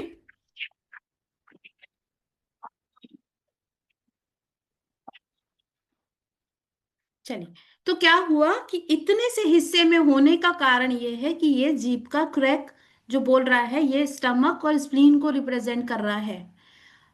और दूसरा चीज, वहां पे ये लिखा हुआ है कि स्टमक का प्रॉब्लम है, पर मैं ये कहती हूँ कि ये स्प्लीन से बहुत रिलेट करता है। जिस पेशेंट को स्प्लीन का बहुत क्रॉनिक प्रॉब्लम होगा, तो भी वो स्टमक के क्रैक पे या इस एरिया में आके आपको बताएगा। क्लियर? अब समझ आया जोन वाइज? आसपास का एरिया अगर सूजन में आ जाता है तो मिड में क्रैक बनने शुरू हो जाते हैं। अगर स्टमक और स्प्लीन में स्वेलिंग होती है, मेजरली तो क्या होता है, स्प्लीन में स्वेलिंग आती है ना? तो क्या होगा कि आसपास की स्वेलिंग आना शुरू होगी तो मिड में वो क्रैक जनरेट करता है।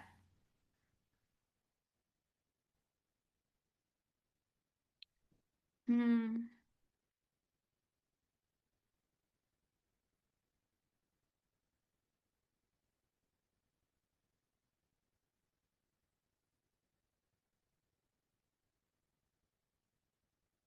बढ़ती हूँ नेक्स्ट पे।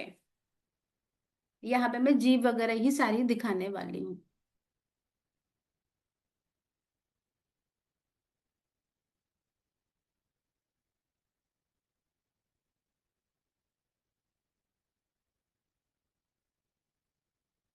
हम्म। अब मुझे ये बताना है कि एक नॉर्मल टंग कैसी होती है। हल्की पिंकिश, पिंक कलर की होगी, जिसमें शाइन भी होगी, मॉइस्चराइजर होगा। मॉइस्चराइजर का मतलब मॉइस्ट होगी, हल्का सा पानी जैसा आपको दिखेगा। ठीक है। अब आते हैं, यहां से शुरुआत होती है नॉर्मल टंग से थोड़ा सा ऊपर। जोन समझ आ गए सबको? जोन क्लियर हो गया? हाँ जी मैम। ठीक है। अब पहला दिमाग कहाँ लगाना है? जीभ के कलर पे। अभी कुछ और मत सोचना। ये जीभ का कलर है। ये जीभ का कलर कैसा है? ये जीभ का कलर हल्का है। ठीक है, सॉफ्ट भी लग रही है और ऐसे भी लग रही है कि ये फ्लेक्सिबल भी है। ठीक है। इस पे परत है क्या? नहीं। परत क्यों नहीं है? और जो यहाँ पे लिखी हुई भी परत है, वो डाइट की वजह से होती है। हल्की फुल्की सबकी मिलेगी, हल्की सी, ना तो वो पिंक में होगी, पर्पल, येलो, इसमें नहीं होगी, हल्की सी वाइट। मतलब अगर आप समझें कि जब सुबह को हम लोग अपना टंग को साफ करते हैं तो उस वक्त सुबह सुबह में जो जीभ होती है, वैसी जीभ। ठीक है। अब ये क्या रिप्रेजेंट करती है, ये जस्ट ये बोल रही है, ये वाली जीभ, कि बहुत छोटा प्रॉब्लम है, की डेफिशिएंसी, ऊर्जा की कमी है। हम लोग कलर की बात कर रहे हैं, जोन की नहीं। ये सिर्फ क्या बोल रही है, ऊर्जा की कमी है। किस ऑर्गन में ऊर्जा की कमी है, आगे चल के पढ़ेंगे। कोटिंग समझ आ रही है, कलर समझ आ रहा है? ठीक है, अब आगे बढ़ते हैं। नेक्स्ट, ये क्या है, ये लाइट वाइट कलर की है। अगर इस दोनों में कंपेयर करो तो ये हल्की सी लाइट कलर की दिख रही है, ये थोड़ी सी पीले तरफ जा रही है, इसका जो शेड है वो पीले की तरफ जा रहा है। ठीक है। ये क्या बता रहा है, कोल्डनेस, डेफिशिएंसी, माइनर सी डेफिशिएंसी। ऐसी जीप सीजनल मिलेगी। सीजनल का मतलब है कि जब सीजन चेंज होती है उसकी वजह से कोई प्रॉब्लम हो तो ये जीप मिलेगी। हम्म। नेक्स्ट बढ़ती हूं मैं। ये जीप, ये कैसी है, रेड। रेड भी कैसी है, नॉर्मल रेड है। ज्यादा रेड होगी तो हीट वाली होगी, ये नॉर्मल रेड है, ब्राइट कलर में रेड है। ठीक है। ये शरीर में हीट के बढ़ने की वजह से दिख रही है। अब भी ये कौन सी कंडीशन में है, प्राइमरी। किसी को बहुत ज्यादा गर्मी लगती है तो वो डार्क रेड हो जाएगी, या हीट कंडीशन होगी। जैसे कि अ, जिन लोगों को गर्मी की वजह से लू लग जाती है, आप उन लोगों की जीभ देखना बिल्कुल लाल होगी। जिन लोगों को सीजन आने पे बुखार होता है, फीवर होता है, उनकी जीभ बिल्कुल लाल होगी और कैसी हो जाएगी, टेस्ट छोड़ देगी। ठीक है। अब ये वाली जो जीभ है ये बिल्कुल लाइट है, ये हीट की तरफ बढ़ रही है। कंडीशन समझो, ये शुरुआती दिनों की जीभ है। अभी इसका प्रॉब्लम ये नहीं है कि टॉनिक में गई है, अभी बढ़ रहा है, और बढ़ किस तरफ रहा है, ये हीट की तरफ बढ़ रही है। हल्का सा रेड कलर का होने का मतलब है ये बीमारी रेड या हीट की तरफ से बढ़ रही है। क्लियर। एक्सेस कंडीशन है, हीट की कंडीशन है, बढ़ेगी ये आगे। पर इसका ट्रीटमेंट अगर बोला जाए तो बहुत जल्दी इसको ट्रीटमेंट दिया जाए तो जल्दी ही ठीक हो जाएगी। ठीक है। यिन डेफिशिएंसी और इंटरनल फायर। यिन डेफिशिएंसी का मतलब क्या होता है, जब शरीर में यिन या फायर, सॉरी, हाँ, फायर की कमी हो या कोल्डनेस बढ़ रही हो, फायर की कमी हो और इंटरनल हीट बढ़ने लगे, तो इस तरह की जीभ भी मिल सकती है। जैसे बाहरी कोल्ड्स की वजह से क्या होता है कि पहले तो हमें ठंड लगती है, फीवर फीवर आने लगता है, तो उन लोगों की भी ऐसी ही जीभ मिलेगी। इसमें क्या होगा, शरीर में गर्मी लगना, मुंह सूखा होना, प्यास, नींद कम आना। ये बढ़ किस तरफ रही है, हीट की तरफ। जब बॉडी में या हार्ट में, या क्योंकि हीट रिप्रेजेंट करता है हमारे हार्ट को, हीट रिप्रेजेंट करता है हमारे हार्ट को, कोल्डनेस रिप्रेजेंट करती है हमारी किडनी को। जिन यांग का कॉन्सेप्ट जिन्होंने नहीं देखा जाके एक बार देख लेना। और इसमें भी डिटेल में पॉइंट्स के बारे में भी वीडियो बनाने वाली हूँ कि यिन कंडीशन में हम लोग कौन से पॉइंट सेलेक्ट करते हैं, हम लोग यांग कंडीशन में कौन से पॉइंट सेलेक्ट करते हैं। अब जिनको रात को नींद नहीं आती है, ये पेशेंट किसके होते हैं, हीट वाले। इंसोमेनिया, एंजाइटी, ये कंडीशन होती है हीट और एक्सेस दोनों। ऊर्जा जब बहुत ज्यादा बढ़ जाती है तो पेशेंट का जो सर का एरिया होता है या दिमाग चलता रहता है, वहां पे ब्लड का फ्लो अच्छा होता है। ठीक है। तो ऐसे पेशेंट को या तो प्यास भी ज्यादा लगेगी। टोटली मैं एक सिंपल सी भाषा में कहूँ, ये हीट की तरफ बढ़ रहा है। अब ये जीप कैसी है, ब्लू, ब्लू ग्रीनिश बोल दो। ठीक है। पर्पल का मतलब क्या होता है, स्टगनेशन। पर्पल का मतलब क्या होता है? स्टैग्नेशन, ब्लड की स्टैग्नेशन, की स्टैग्नेशन। हम लोग जोन वाइज पढ़ नहीं रहे हैं, ये सिर्फ अभी पर्पल कलर की जो जीभ है ये बता रही है कि स्टैग्नेशन है ये। ठीक है। जब बॉडी में हीट बहुत ज्यादा होती है, तो मैंने पहले भी कहा था, शरीर में जब हीट ज्यादा होगी तो बॉडी के फ्लूइड्स क्या होंगे? सूखने लगेंगे। बॉडी के फ्लूइड्स क्या होंगे? सूखने लगेंगे, या उसमें कलर आ जाएगा या उसमें बदबू आ जाएगी।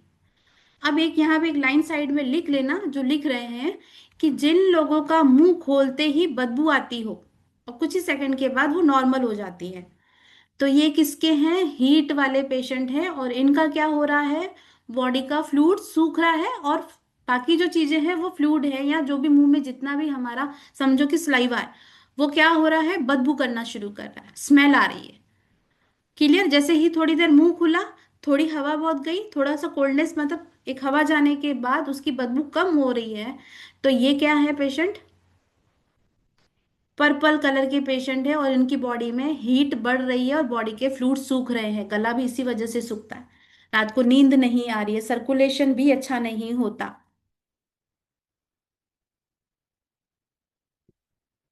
चलिए नेक्स्ट पढ़ते हैं, टंग का शेप।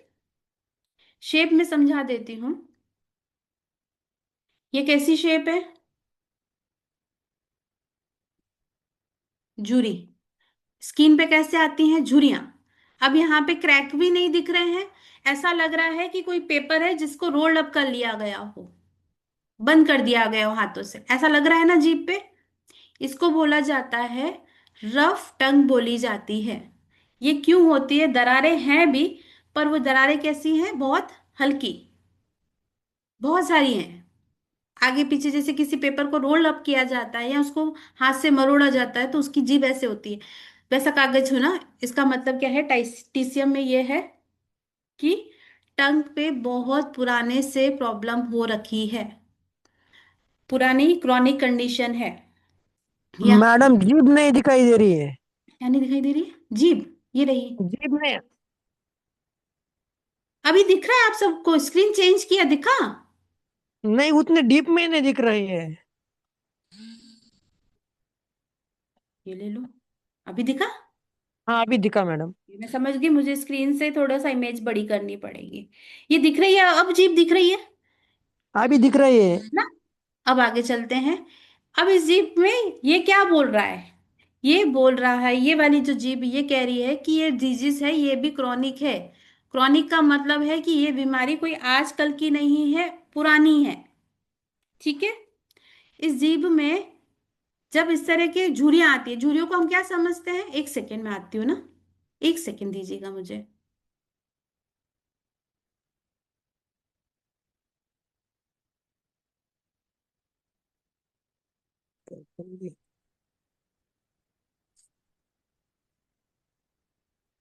जब झुर्रियां आती है तो हम क्या बोलते हैं?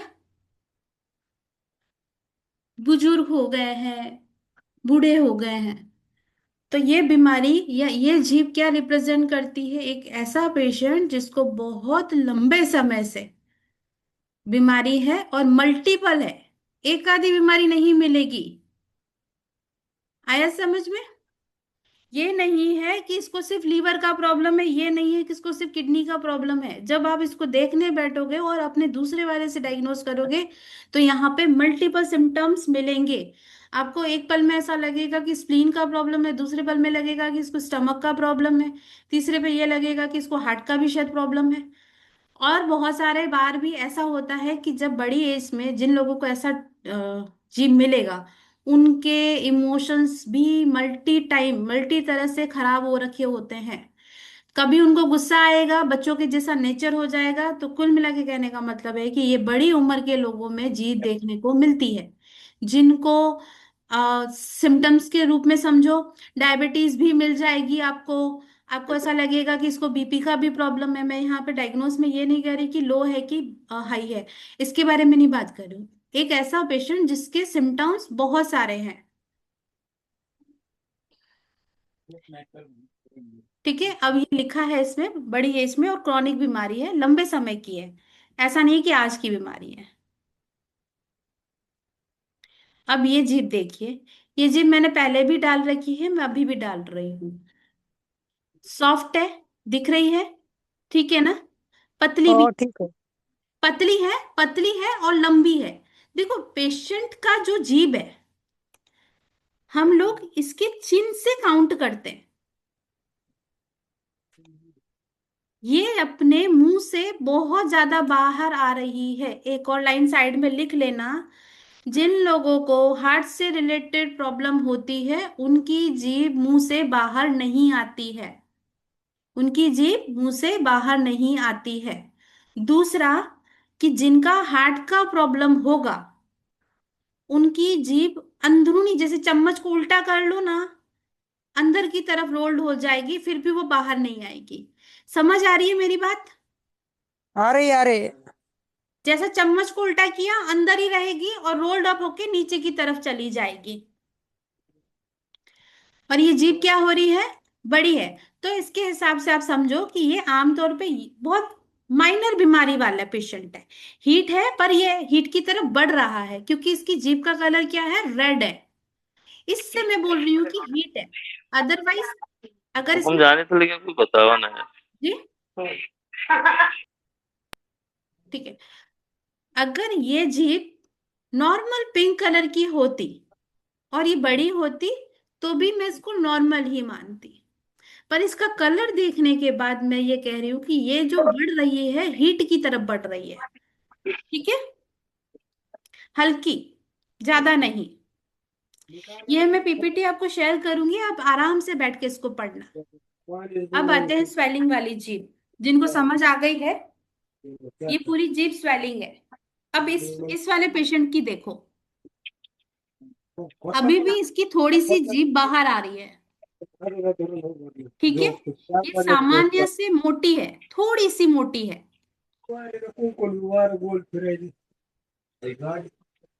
और लार्ज की बात करें तो ये रही, हल्का सा थोड़ा सा बाहर आ रही है। हार्ट की बात कर रहे थे तो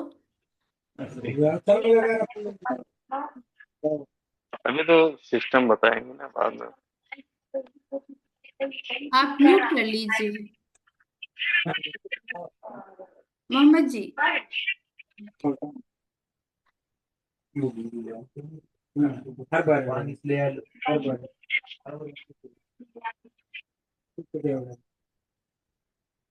हम्म, ये लाइट है, वाइट है, हल्की सी स्वेलिंग है। अगर मैं समझूं तो इसमें कोई ज्यादा प्रॉब्लम नहीं है। और ये कई बार ऐसी जो जीभ होती है ये डाइजेशन की वजह से होती है, स्प्लीन और स्टमक की वजह से होती है। स्प्लीन और स्टमक के ऊपर मैंने बहुत अच्छे लेवल पे एक वीडियो बनाई है, जिन लोगों का डाइजेशन बहुत लंबे समय से खराब होता है उनके लिए। और एक और चीज, ये मैंने स्प्लीन और स्टमक वाले, आप म्यूट कर दीजिए प्लीज। ठीक है, अब देखिए कि मैंने अपनी स्प्लीन वाली वीडियो में भी बताया था कि जब साइड में इस कहाँ जाओ, तरीके, खा लो तो जाओगा।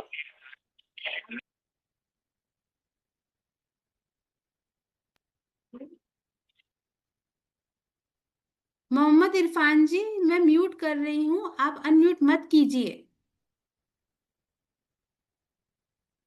ठीक है, देखिए ये जीभ है, ये किसकी है? ये स्प्लीन की है। अब स्प्लीन वाला पेशेंट एक आधे दिन में बीमार नहीं होता। लंबे समय से जब डाइट अच्छी नहीं होती है, सिमिलर डाइट को फॉलो करते हैं जिसकी डाइट में प्रॉपर बैलेंस डाइट नहीं होती, न्यूट्रिशन नहीं होती है, तो इस तरीके की जीभ, ये क्या कहती है? स्प्लीन और स्टमक। डाइजेशन को जो रिप्रेजेंट करता है, डाइजेशन को रिप्रेजेंट जो करता है वो स्प्लीन और स्टमक है। तो जिनकी जीभ इस तरीके की स्वेलिंग हो, सेकंड वन, कि यहाँ पे छोटे छोटे से दांत के निशान बने हुए हो, तो ये डाइजेशन का प्रॉब्लम है और स्प्लीन और स्टमक का है। यहाँ पे जोनल नहीं चलते, जोन वाइज नहीं चलते। क्लियर? आगे बढ़ती हूँ। ये रेड है तो इसलिए इंटरनल हीट कहा जा रहा है, पर मेजरली इंटरनल हीट ना होके ये सिर्फ और सिर्फ डाइजेशन से रिलेटेड प्रॉब्लम है, जिनका डाइट अच्छा नहीं है। अब ऐसे पेशेंट को क्या होगा? कमजोरी होगी, सुबह 9 से 11 वाला थकान होगा। बाकी सारे सिम्टम्स आप देखोगे तो स्प्लीन वाले ही मिलेंगे आपको। नेक्स्ट बढ़ते हैं, अच्छा, ये जो ऊपर जो लिखा हुआ ना कि इनको प्यास लगती है, इनको प्यास कैसी लगेगी? जिनकी जीभ पे साइड में दांत बने हुए, दांत के निशान होते हैं, उनको प्यास लगेगी सिप सिप वाली, एक साथ पानी पीने वाली नहीं होगी। क्योंकि स्टमक और स्प्लीन क्या होता है? ह्यूमिडिटी, जहां पे फायर भी होती है। फायर की वजह से क्या होता है कि पेशेंट को सारी ऊर्जा ऊपर की तरफ या चेस्ट एरिया में फील होती है, ऊर्जा नीचे की तरफ नहीं जाती है। थोड़ी देर के बाद, जैसे जिन लोगों का ये कहना होता है, स्प्लीन और स्टमक वाले पेशेंट का कहना ये होता है कि हम जब भी कुछ खाते हैं या पीते हैं तो हमें चेस्ट एरिया में फील होता है। थोड़ी देर के बाद धीरे धीरे वो सही हो जाता है, खाना खाने के बाद, पानी पीने के बाद। तो स्प्लीन और स्टमक की मैं जीव इसलिए एक्सप्लेन कर रही हूँ क्योंकि मेरे हिसाब से 100 में से 70 लोगों के तो बाकी सारी चीजें मिलेगी मिलेगी, जो भी आप उनको डायग्नोज कर रहे हो जीभ से, जोनल देख रहे हो तो भी। पर साइड में अगर दांत बने हैं तो पहला कॉम्बिनेशन में हम लोग स्प्लीन का भी ट्रीटमेंट करते हैं। एक पेशेंट है जिसको लंग्स में के एरिया में भी क्रैक है, मान लो उसको यहाँ पे भी क्रैक दिख रहा है, अब इसका स्टमक में भी क्रैक दिख रहा है, ये ठीक है, ये सब चलेगा। इसके अलावा अगर यहाँ पे दांत के जैसा निशान बन रहे हैं तो ये कॉम्बिनेशन में ट्रीटमेंट चलाते हैं, जोनल वाइज नहीं। जिन लोगों को ये प्रॉब्लम देखने को मिलेगी तो कंबाइंड में ट्रीटमेंट चलता है। और ऐसे लोगों की सबसे पहला क्या चेंज कराई जाती है? डाइट। एक ही तरह के खाना खाने के लिए, और आप देखोगे तो जब आपको पता चलेगी कि वाकई में लोग डाइट को लेके मिसकंसेप्ट होते हैं कि एक ही तरह का खाना खा लेते हैं, या जिनका रूटीन होता है कि कच्चा खाना खाना, और मैक्सिमम लोगों का आदत होता है एक ही तरह का फूड लेना। अब जैसे खीरा हो गया, जब दूसरी चीजें हो गई, या वाटर एलिमेंट में हम लोग है ना तरबूज वगैरह खाते हैं। तो जिन लोगों को इस तरह की जो मिथ है ना, उन लोगों की जीभ आपको अधिकतर ऐसी मिलेगी। एक लाइन और, भूलने की जिनको बहुत सारा प्रॉब्लम होता है, स्प्लीन को जो पेशेंट होते हैं उनको अंदर भूलने की बहुत सारी प्रॉब्लम्स होती है। प्रॉब्लम कैसी होगी कि एक रूम से दूसरे रूम में जाएंगे, क्या लेने जा रहे हैं भूल जा रहे हैं। तो अभी तक मैंने जितनी भी जीव आपको पढ़ाई है ना, जितनी भी, उसमें सबसे ज्यादा आपको ये देखने को मिलेगी। क्लियर? अब ये जीव क्या है, ये जीव कैसी है और कैसे ही बता रही है, मैं आगे स्क्रॉल ही नहीं कर रही। इस पेशेंट का अगर हाइट समझो, ये देखो, इसका चिन एरिया देखो, लंबा है। अभी तक मैंने जितनी भी जीभ दिखाई है उन सब की चीजें एक बार चिन्ह देख लो, ज्यादा डीप नहीं है, ये देखो। और इस पेशेंट का जो जीभ है, लंबी है, नुकीली है। इस पेशेंट की हाइट भी अच्छी होती है, पर जीभ कैसी है?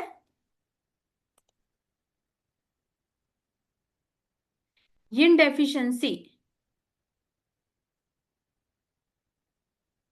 ऐसे पेशेंट को अंदरूनी तौर पे बहुत ज्यादा फायर फील हो रही है, दूसरा बॉडी के फ्लूइड भी सूख रहे हैं। नोटिस करो,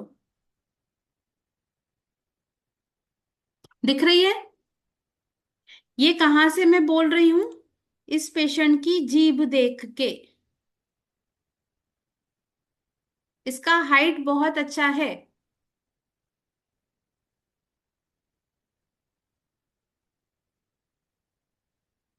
और ये पेशेंट क्रॉनिक डिजीज फेस कर रहा है।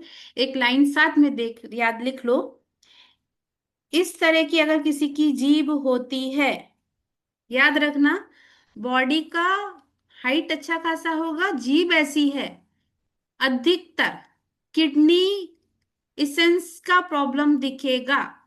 ये पेशेंट का जो यूनिवर्स में आने से पहले वाला जो एनर्जी है वो प्रॉपर तरीके से ट्रांसफर नहीं हुआ होता है।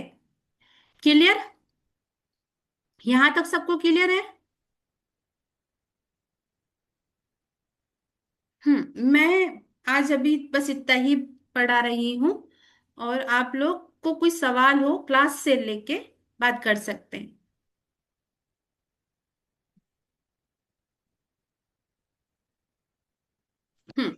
क्लास को लेके कोई सवाल है?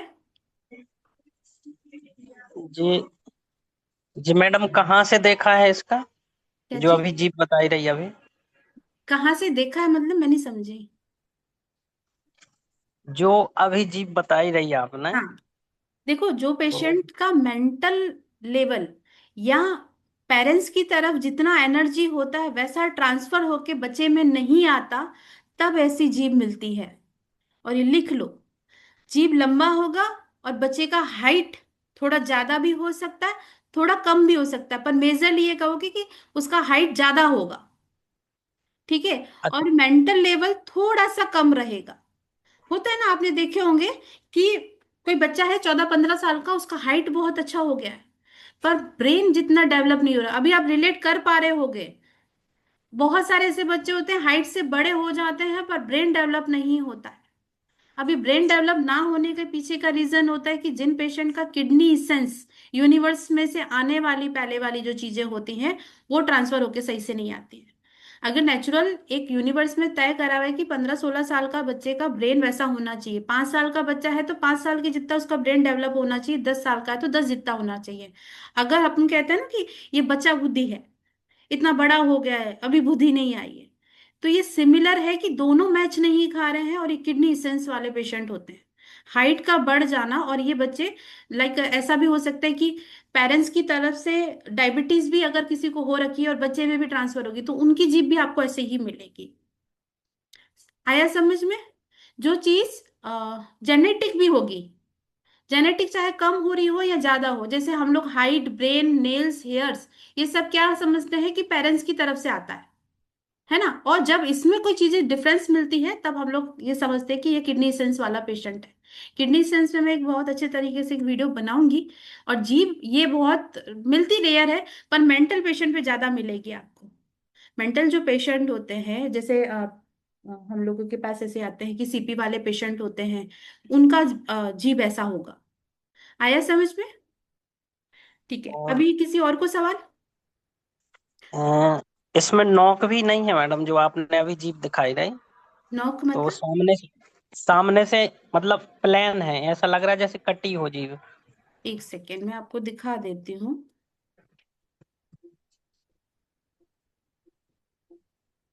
मतलब राउंडेड शेप ना होके एक लाइन में शेप है।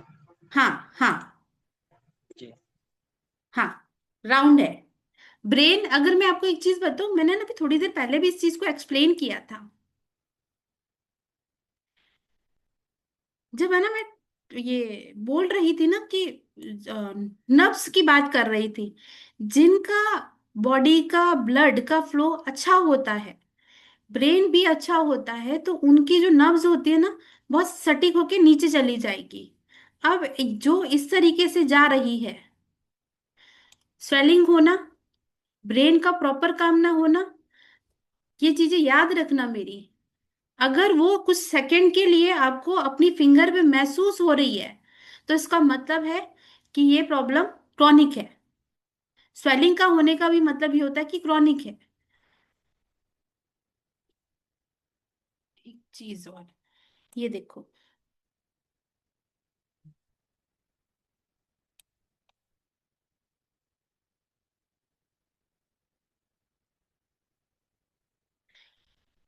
आया समझ में?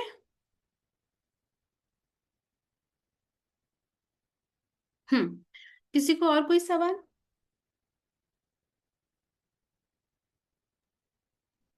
Hello ma'am. जी, मैम ये इन और यान क्या है? यिन यांग, वैसे मैंने इस पे वीडियो बना दी है। यिन का मतलब ये होता है शरीर की कोल्डनेस, ठंडापन। यांग का मतलब होता है शरीर का गर्मपन। एक, समझिए कि हम लोग कहते हैं हमारा सर ठंडा होना चाहिए और हमारे पाँव गर्म रहने चाहिए। इतना समझ है?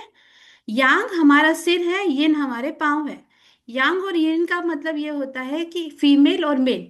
मैंने उसमें बहुत अच्छे से समझाया, अर्धनारीश्वर की पूरी थ्योरी दी है कि हमारे शरीर में लेफ्ट साइड होता है जो यांग होता है, गर्म होता है। रियन साइड होता है, लेफ्ट साइड होता है ठंडा होता है। जब इन दोनों में बॉडी का बैलेंस बिगड़ता है, फीवर क्या है? यांग का बढ़ना, ठीक है। किसी को कप कपी होती है, यिन का बिगड़ना। आप वीडियो जाके देखना, आपको बहुत अच्छे से समझ आ जाएगा ये नियम का, है ना। और आगे चलने वाली जीप पे भी मैं जब बताऊंगी ना, तो हम लोग ट्रीटमेंट की भी बात करेंगे। और न्यू छोटे छोटे जो शॉर्ट वीडियो बनाऊंगी उसमें मैं बताऊंगी कि अगर आपको लगता है कि कोल्ड का पेशेंट है और मान लो कि उसको लंग्स के जगह पे पर्पल कलर मिल रहा है, तो हम लोगों को ट्रीटमेंट क्या देना है। अगर वहां पे क्रैक हो रहे हैं, स्वेलिंग हो रही है या कोटिंग हो रही है, उसका ट्रीटमेंट कैसे फॉलो किया जाता है, मैं उन पॉइंट्स के बारे में बात करूंगी। सिलेक्शन आपके हाथ में है। वीडियोस को गौर से देखना, ये वाली भी जब रिकॉर्डिंग मिलेगी तो गौर से देखना। कुछ नहीं करना है तो बस आप खोल के बस उस जीप को देखते रहना, आपको क्या क्या दिखता है। पेशेंट का एक केस हिस्ट्री का पेज भी बना रखा है, वो मैं ग्रुप में डाल दूंगी। वहां पे एक जीप ड्रॉ करी हुई है। कल से कुछ मत करना, अगर आपका पेशेंट देखते हो तो जीभ पे पेशेंट का क्या दिखा है उसको मार्क करना पेंसिल से, और आगे चल के आपको सारी चीजें क्लियर हो जाएगी। ठीक है। नेक्स्ट किसी को ओके। सवाल, किसी और को सवाल? ठीक है, मैं क्लास कंप्लीट करूं? या मैम। ठीक है। ओके, मैं जो ये है ना बुक, हेलो। तो मैं आपको उसका यूआरएल शेयर कर दूंगी व्हाट्सएप पे। ठीक है। हेलो जी। मैम, सुनाई दे रहा क्या? हाँ हाँ, सुनाई दे रहा है। हाँ, जिसके जीप में बहुत सारी क्रैक्स है, हम्म। वो थोड़ा जीप बेंड करेगा तो वो बहुत सारी क्रैक दिखाई दे रहा है। एक नहीं, एक सेकेंड, वापस से बोलिए। बाकी सब म्यूट हाँ। कर दीजिए। क्या कह रहे हैं? बहुत जीप हेलो। पे बहुत सारा। जो जीप के अंदर बहुत सारा क्रैक्स दिखाई दे रहा है, जब हम्म थोड़ा फोल्ड करता हूँ मैं जीप, तो हम्म बहुत सारा क्रैक्स दिखाई दे रहा है इधर उधर। वो बेसिकली मिडिल पोर्शन में बहुत सारा हम्म। क्रैक्स है। ठीक है। और हॉरिजॉन्टल नहीं है, इधर उधर ऐसा है। अच्छा, अनयूजुअल है। ठीक है, आपका एज कितना है? मेरा 53 है। 53 है। Plus edge. आपको यहाँ पे अभी कितनी प्रॉब्लम है? मतलब अगर अब मैं पूछूं डायग्नोस किया, यहाँ पे सुन लीजिएगा, सब लोग डायग्नोस करते हैं ना एक बार। जो डीप मैंने एक बहुत ज्यादा क्रैक वाली बताई थी, सर आप बताइए कि आपको प्रॉब्लम क्या क्या है। आपका एक इंडिविजुअल नहीं है, आपका डीप सॉरी स्लीप डिस्टर्ब है, रात का नींद अच्छा नहीं है। हाँ हाँ। ठीक है। अगर मैं बोलूं स्टूल की बात करें, तो स्टूल कभी ऐसा होता है कि कभी फ्रेश होते हो और कभी नहीं होते हो। मैं अभी जीभ नहीं देख रही हूँ, उसके हिसाब से बता रही हूँ। नहीं, स्टूल क्या हो तो थोड़ा सा इंडाइजेशन होता है। ठीक है। ठीक है। आपको एक और चीज है कि आपको अगर वैसे मूवमेंट करने में दिक्कत है, पर अगर एक बार चलना स्टार्ट कर दो तो आपको मतलब थोड़ी टाइम के बाद रिलैक्स हो जाता, पर वापस थोड़ी देर में फिर लगता है कि नहीं मेरी बॉडी है अपनी एनर्जी खो रही है, तो मैं बैठ जाऊं। चलते फिरते हाँ, कितना है आप? हाँ, मैं एक जगह ज्यादा टाइम नहीं बैठ सकता मैं। तो थोड़ा सा रेस्टलेस है। रेस्टलेस चलते हो, वापस बैठने की इच्छा होती है ना, मतलब टोटल चीज ये है कि बैठ चलने हाँ से लगता है कि मैं आराम मिलेगा, पर जल्दी थक के वापस बैठ जाते हैं। हाँ हाँ हाँ। अब देखिए इतनी चीज समझ आ गई। यहाँ पे अगर मैं पूरी तरह से डायग्नोज करूं, तो मैं इनका टाइम देखूंगी। जिनको इसके बारे में नहीं पता, यूट्यूब पे वीडियो पड़ी है, वहां जाके देख लेना कि डायग्नोज के लिए टंग एक सपोर्टिव है, बट साथ में दूसरी चीजें भी। क्या खाते हैं, क्या पीते हैं, टेस्ट कैसा है, नेचर कैसा है, ये सब डायग्नोज किया जाएगा। और अनयूजुअल क्रैक है, जीभ का कलर मैं नहीं देख पा रही, तो मैं ऐसा समझ रही हूँ कि अनयूजुअल है, तो फायर नहीं है, इनको कोल्डनेस भी है। इनको जो प्रॉब्लम है कोल्डनेस है। आया समझ में? सर आप हाँ एक हाँ। बार जीप है ना मुझे फोटो में भेज देना, फोटो ग्रुप पे डाल देना आप, तो बाकी सब लोगों को भी समझ आ जाएगी कि जब मल्टीपल चीजें हैं वो किस तरीके की हैं। ठीक है। मैम एक मेरा मैं क्वेश्चन है। अभी हम्म। दिखाऊँ? जी बोले। मैम ये कैसे डिफाइन करेंगे कि इनको इनको फायर है, कोल्डनेस है, हाँ देखो, ड्राइनेस है? ड्राइनेस तो दिखती है जब एक, अगर आप किसी मांस के टुकड़े को देखते हो, जब तक वो जिंदा होता है तो उसके अंदर एक शाइन होती है, ये आप सबको मालूम है। थोड़ी समय के बाद हाँ, फोटो खींच के भेज देना, यहाँ से मुझे दिखेगा भी नहीं।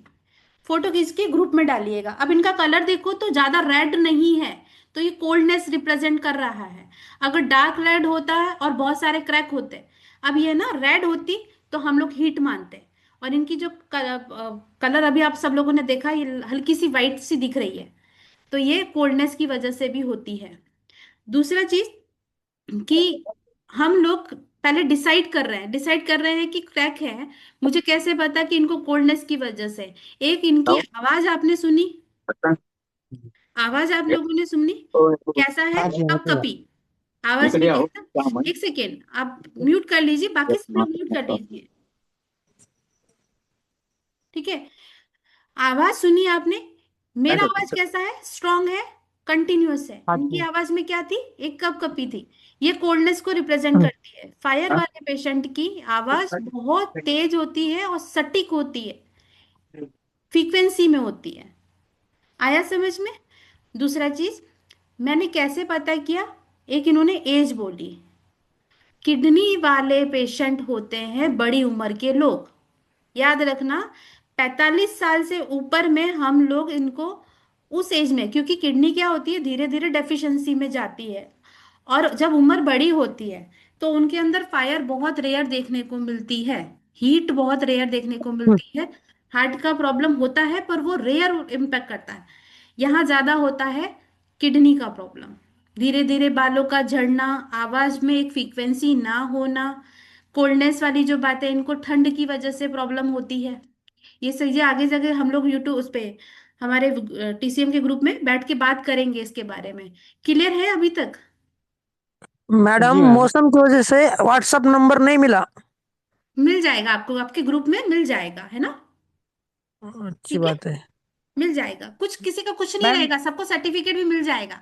ग्रुप में सिर्फ डिस्कशन करिए, आपको टॉपिक से रिलेटेड क्या नहीं समझ आया। मैम एक क्वेश्चन है मेरा। जी, मैम जिनके हाथ हाथ पाँव में पसीने होते हैं उनके लिए क्या है? उनके लिए हार्ट की डेफिशिएंसी, कोल्डनेस फील होती है सिर्फ हाथ और पैरों में। पसीना आना, हाथ लगाओगे तो ठंडा लगेगा। हार्ट की डेफिशिएंसी का प्रोटोकॉल अप्लाई कीजिएगा, बहुत अच्छे रिजल्ट अब आएंगे। पैर में पसीना आता है। जी, ओके। अब वापस सब लोगों को सवाल है कि ये कहाँ मिलेगा? हार्ट की डेफिशिएंसी का प्रोटोकॉल यूट्यूब पे पड़ा है, देखिएगा मैम इत्मीनान से बैठ के। मैम लिंक शेयर कर दीजिएगा। हाँ जी, हाँ जी, ठीक है।